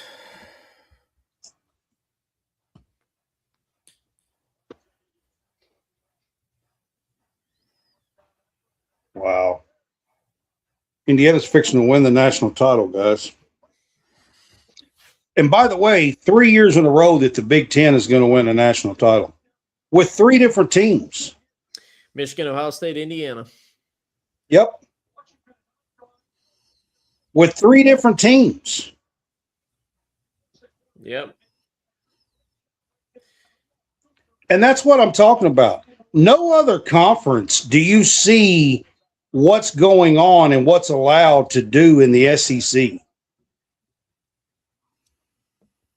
Does the Big Ten have rules, though, prohibiting that, or do they just not do it? I'm not real sure, but I'm telling you what you see going on in the SEC, and I'm talking about it's not just coaches and firing and all that. It's also about the transfer portal and picking players and doing all this stuff. I mean, it's actually insane what you see going on. Yeah. And in my opinion, if the SEC is going to get back to what it was, they've got to fix some of those issues.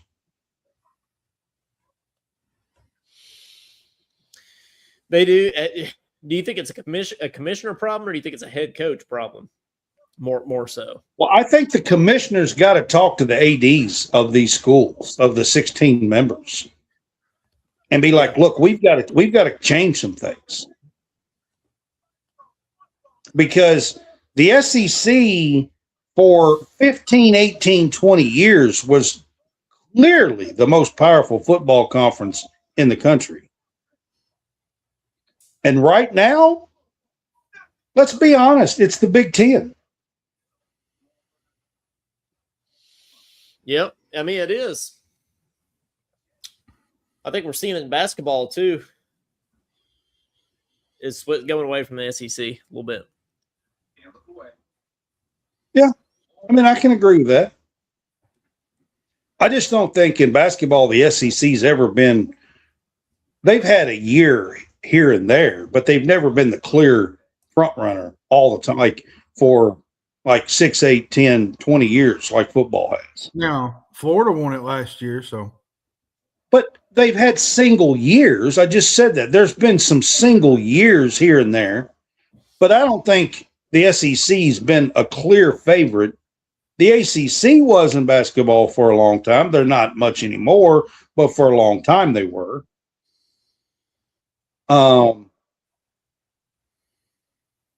I just don't think in basketball SEC's been a clear favorite like that. I'm just saying if the SEC wants to get back to what they were, they've got to quit tearing members apart.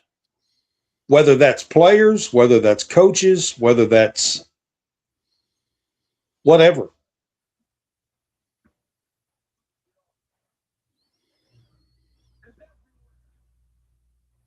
And I'm not exactly sure what the answers to that is, but they've got to come up with something. Yeah, you're right. Oh, Scott Van Pelt's there. He is SVP.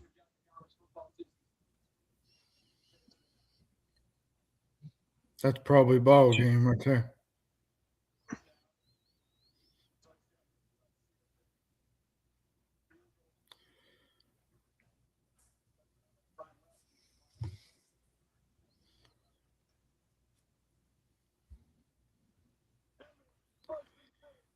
It's hard to believe this, to be honest with you.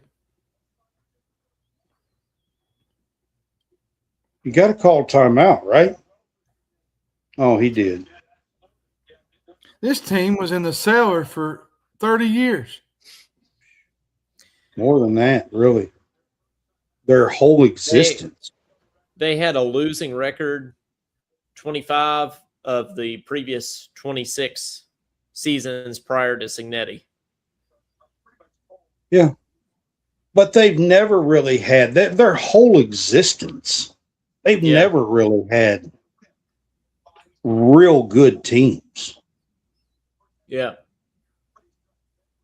Their whole existence has been that way.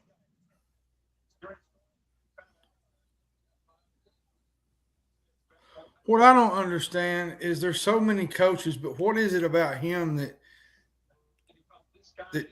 I don't get it. Like, be an interesting documentary. Like, what does he do different than other coaches do? Honestly, I think they will be the first ever 16-0 team. Yep.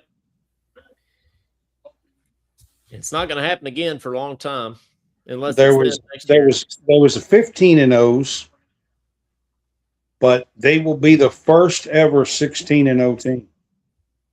Unless they repeat. Well, we'll still be. There was movement, so there's a glimmer of hope. I wonder if Signetti will smile after this.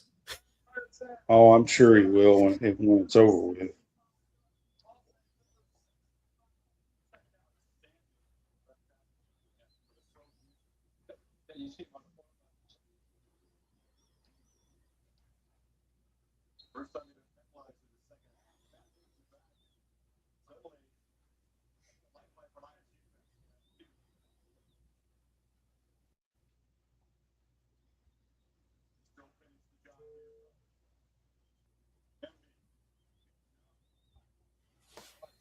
Well, they stopped him on second. They get a third down here. I mean, could Miami get the ball back here? Maybe.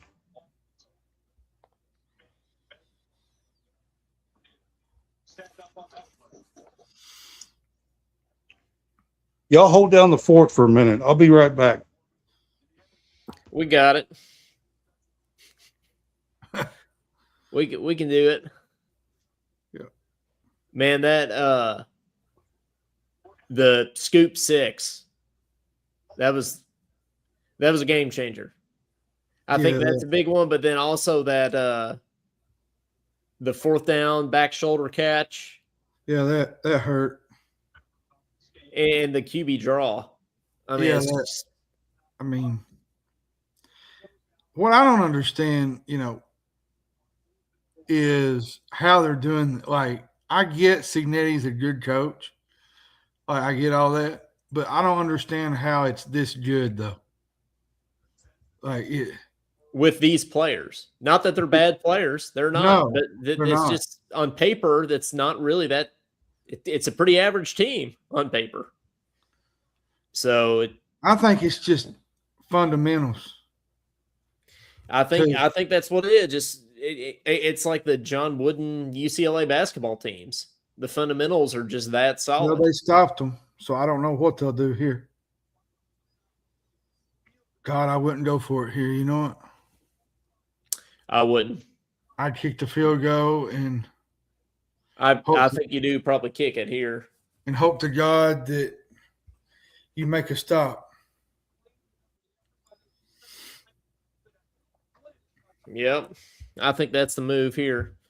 Put the pressure on him to get it in the end zone. Yeah, because they ain't got no timeouts left.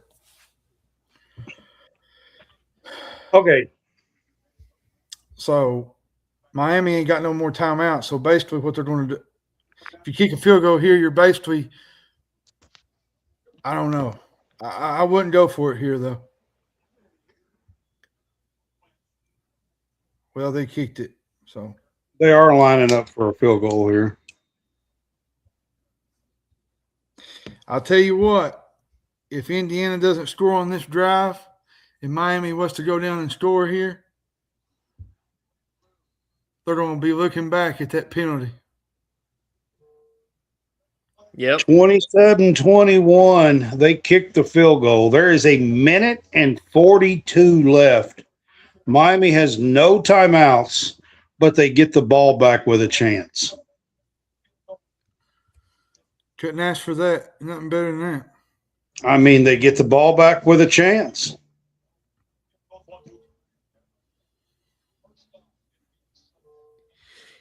If Miami were to score a touchdown here and pull like they did against Ole Miss, how heartbreaking would that be for Indiana? Oh, it would be devastating.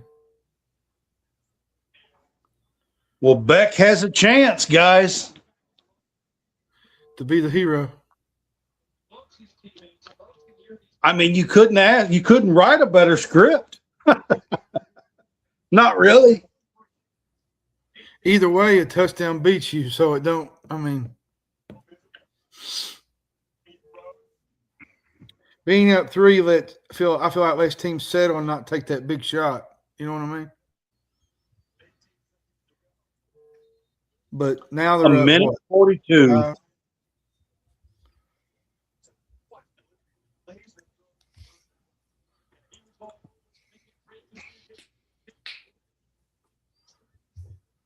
Shoo mercy.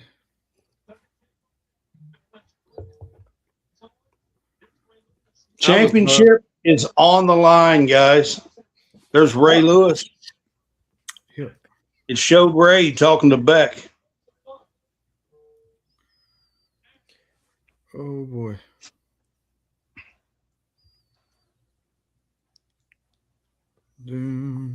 I really wanted Ole Miss to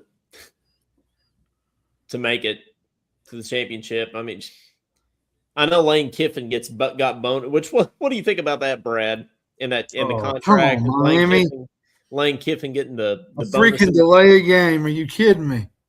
No, man. You can't. Is that what they calling? Yes, they can't do that in this situation.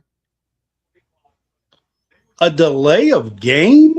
Yes. What the? You can't do that in this type of game. Like, come on now. That's probably beat them right there.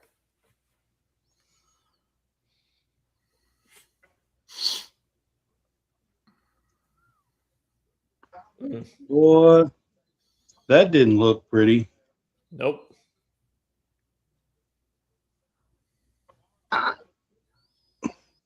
Honestly, everything Kiffin's done looks shady as crap, if you want to know the truth. Yep.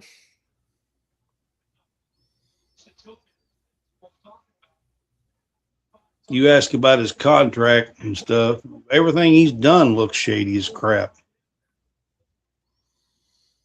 He said in his press conference at LSU, he didn't know how much his contract was for.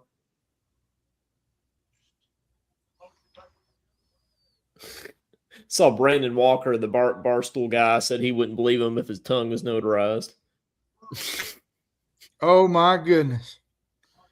Indiana just made a stupid play. Pass interference? No roughing the passer. Oh. Roughing the passer? Wow. That's crazy. That gives them some life. That's a first down. Well, and there ain't no time off the clock either.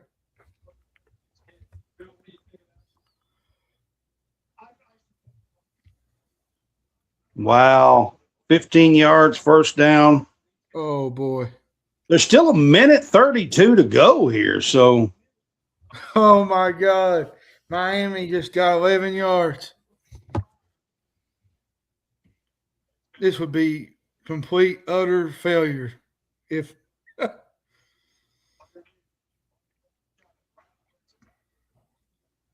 Well, they got the first down, so the clock stops for a second. yeah, probably- it does. Probably still a good move to kick the field goal on the other end. Yeah, but I don't know. You backed them up. Okay. I don't think you can spike it. I think you got to go because you just wasted down if you spike it here. Shoot mercy. They're at the Indiana 41.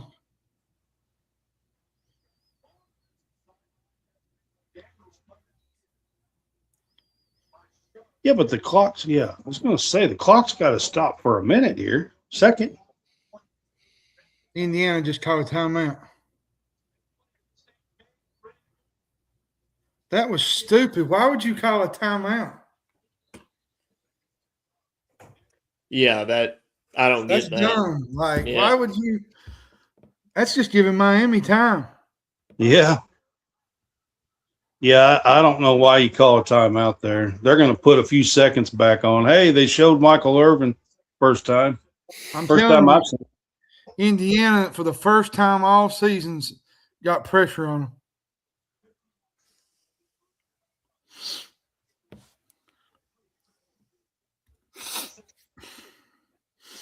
I want to hear what that guy says in the huddle and in the locker room, John. I want to hear what Signetti. I want to see a transcript. Win or lose. No, I mean just in general. Like, what's he say to these guys to get them to play like they do?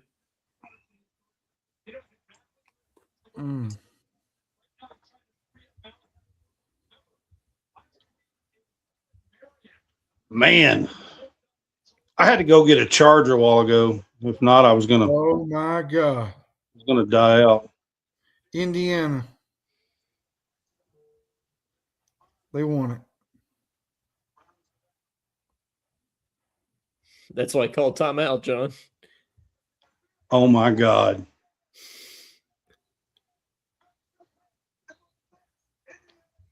Indiana's gonna win it. Beck just threw the pick. I mean, that was so short. If he threw that 3 or 4 yard, 5 yards per, it's going to be a celebration.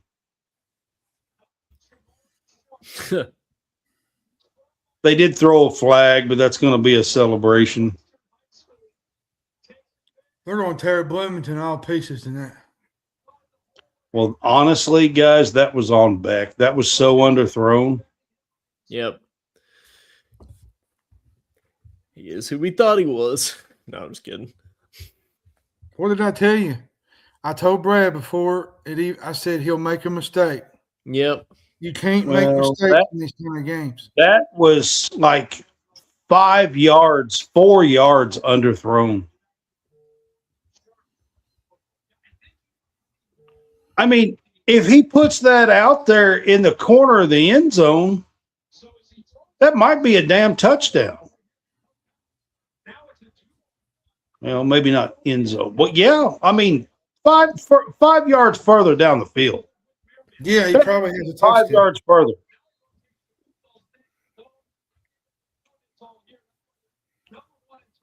That was underthrown.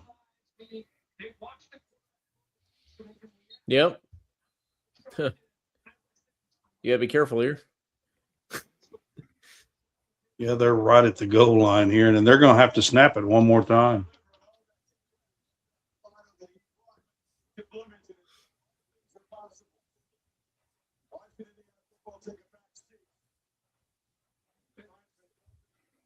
He's still coaching.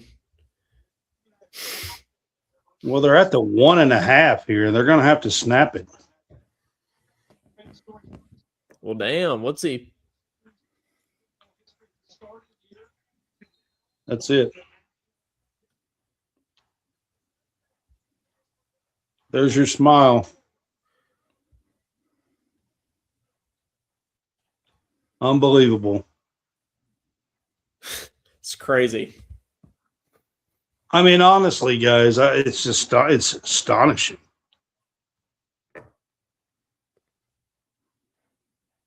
And how big was that block punt? Oh, I was just saying that while you were gone, Brad, to John. I mean, that changed the game.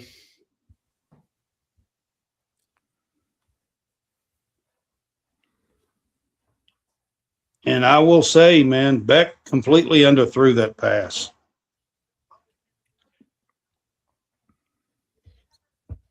It's going to be a movie. Yeah.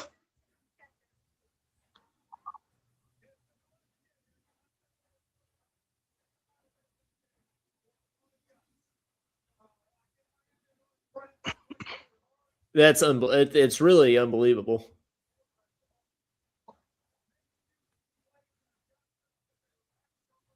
It is to do it at a perennial like nobody school in football. And as an alum. Yeah.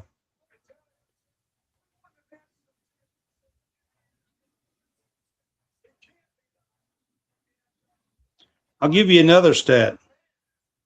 Right this minute, Indiana University has the last undefeated championship season in college football and the last undefeated championship season in college basketball. Yep. Both. Bobby Knight, basketball, 1976.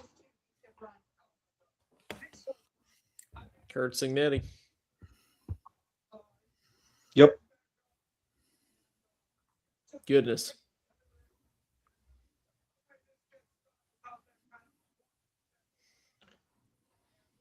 (27-21).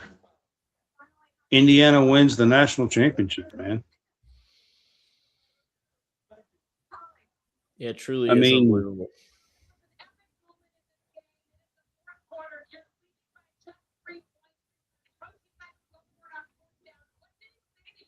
I mean, let's be honest. That like kicking that field goal and only being up 6 was gutsy. Yeah, because they won the game. They was cruising for a loss if they hadn't got that pick. Yep. I mean, that was gutsy.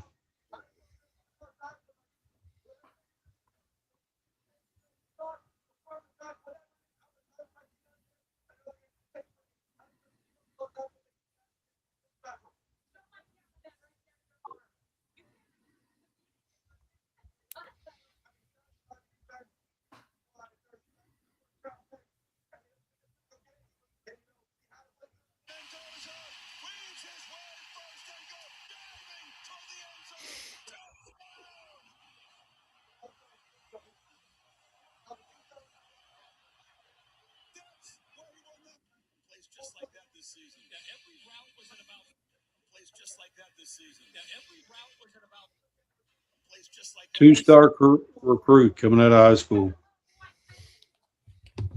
Mendoza. Yep, that's what he just said.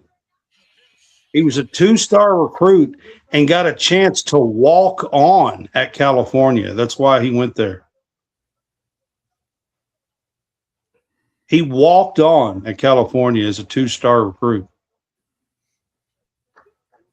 And we've seen him give one of the best performances.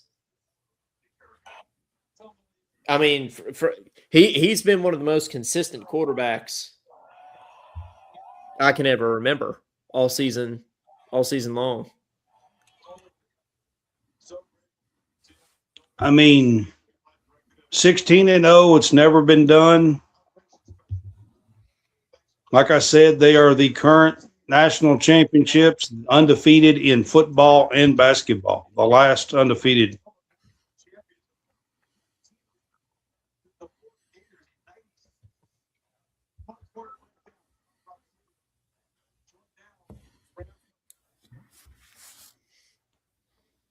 All right, I'm going to ask you guys a couple of things here. So,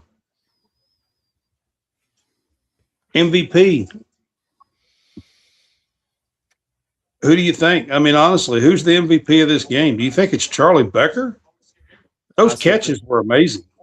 They were, but I still think it's Mendoza. I mean, that play, the QB draw, I mean, that's what won the game.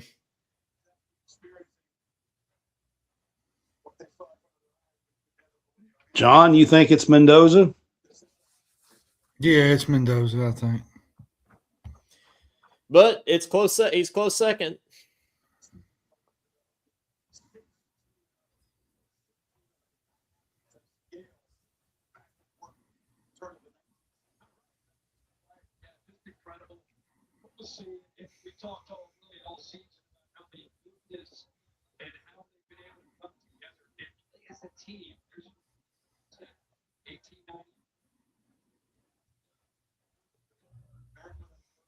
Yep, there's your last perfect seasons in basketball and football.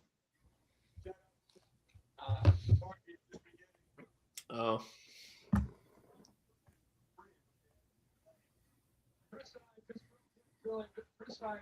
I mean, let me ask you this.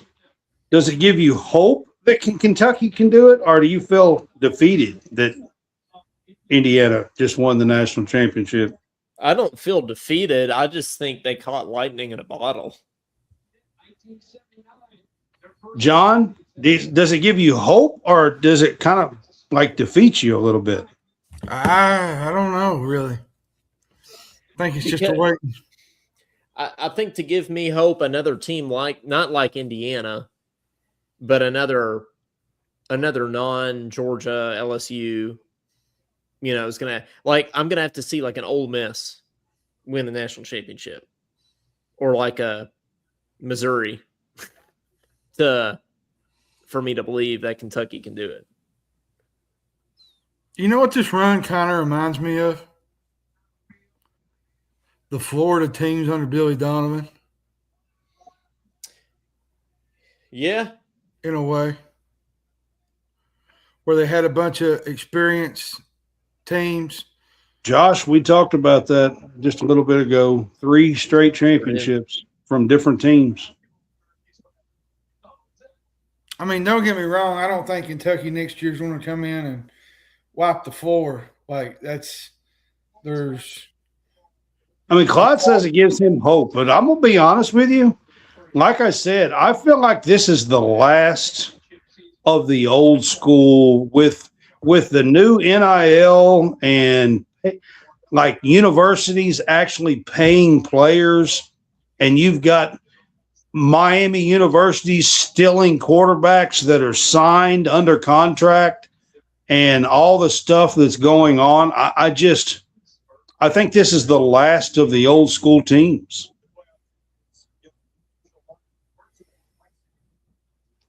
That's what it feels like. That's what it feels like to me, to be honest. Nothing about this Indiana team screams modern college football to me. Nope. Not with the way that they run the program, not with the way that they recruit, and not with the way that they play. Not the way they play, not the way that he coaches, not the way that the coach acts, behaves. I mean, nothing about this program screams modern football.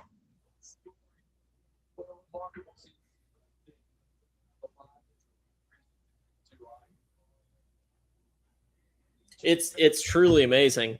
And Clyde, look, I'm not going to sit here and tell you it would be fantastic. I think it's way too big of a mountain to climb. I just do. You're talking foolishness. We just saw it happen in the Big Ten. From the Big Ten. It can happen. Take us to the national championship in his first year. Come on, man. Lord have mercy. I want whatever he's smoking. 24 months, but just like what we saw. I want whatever he's smoking tonight. We just saw it happen in 24 months. I just don't think that we will ever see that again. I don't. I'm 51. I don't think I'll ever see it again. I'll be honest. Nope. I don't think any of us will. No. Like, guys, I started going to Kentucky football games in like 1983, 82, 83. Like, I'm talking nearly 45 years, 43, 44 years. I've been watching, like, I've never seen anything like this.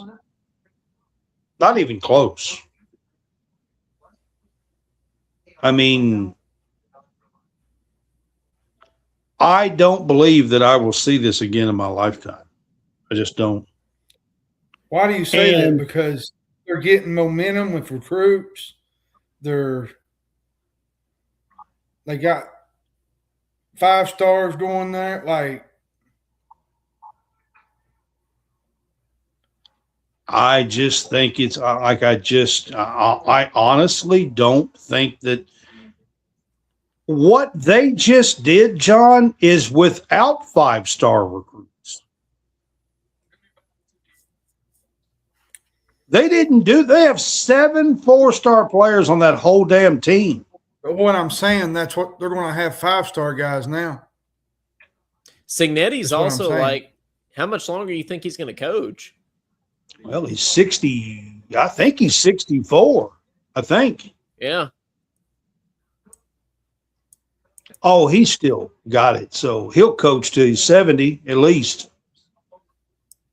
But what I'm saying, he'll coach another 6-8 years. What I'm trying to say, though, is they're building momentum in the portal, recruiting. Like, do you see what's going on? Do you really think that Kentucky is going to keep some of these kids when Miami and Texas dangle 15, 20, 10, 20, 50, $20 million? I'm not talking about Kentucky. I'm talking about Indiana. I'm saying they're getting Indiana has changed their culture now, John. I'm talking about the way this has been done and what we just witnessed. I don't think we'll ever see again. The game is different. Well, then how did Indiana do it? The game is different. There's no way we are going to see a team come along that averages 2.5 stars and do this again in the world that we live in. Josh says it gave me hope, or it gives me hope, by the way, and I agree with Coleman. I think IU just caught lightning in a bottle, and they had a special season. I don't think they just had Josh, when I say they caught lightning in the bottle, I mean with Signetti. Like, I think with the whole alum thing, and for him to be at IU right now, it was just kind of the perfect, with these players, is just the perfect timing. I don't know that they'll get back to the playoffs. It also helps that Signetti is 62, 63 years old when he went there, and he's probably looking for his last stop. What Kentucky fans have got to realize, Stein is a 36-year-old man. He's not looking for his last stop. Tired. No. Oh, my goodness. It's like talking to a wall. I'm just telling you guys, Stein's not looking. This is not his last stop. No. I don't know how long he'll be there. He may show some loyalty and be there for 5, 6, 8 years. I'm not sure, but do I think by any means that he's going to coach till he's 68 and be at Kentucky the whole time? He'll get fired before that happens. I just don't believe that happens. But what I'm saying, Brad, that's not what I was trying to say. What I'm saying is now Indiana is going to have some elite rosters. Well, yeah. Compared to but I also this think now Indiana's going to have a lot of elite competition. Everybody knows they're real now. I don't think last year and this year, I don't think any of these teams actually gave them any thought. But it goes back to, it's not just about X's and O's. It's like what we said at the beginning of the show. I mean, Alabama believed that they would go in and knock the crap out of this team. Right, but it's about these specific players, and it's about the culture that he's built, and the players have to buy into that. Like Brad said, who knows if that'll happen again. So you're saying 5 stars won't do that? It depends. It depends if they're looking for if they're all they're looking for is the bag. No, I don't believe it. Yeah. Because I don't believe it. We just saw Indiana wipe the floor with those teams. Yep. That's loaded with 4 and 5 stars, and they just kick the living shit out of them. Yep. Clyde, I think he's been drinking the bottle.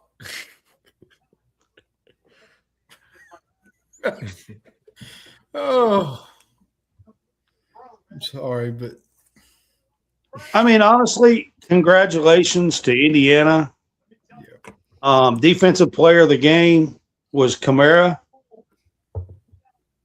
Like he was pretty great on defense tonight. He's the one that blocked the punt. Well, there you go.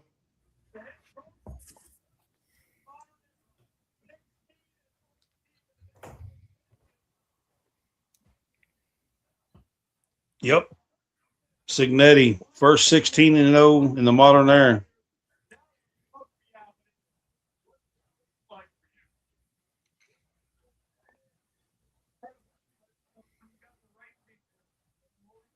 But I'm telling you guys, nobody's gonna take them for granted now.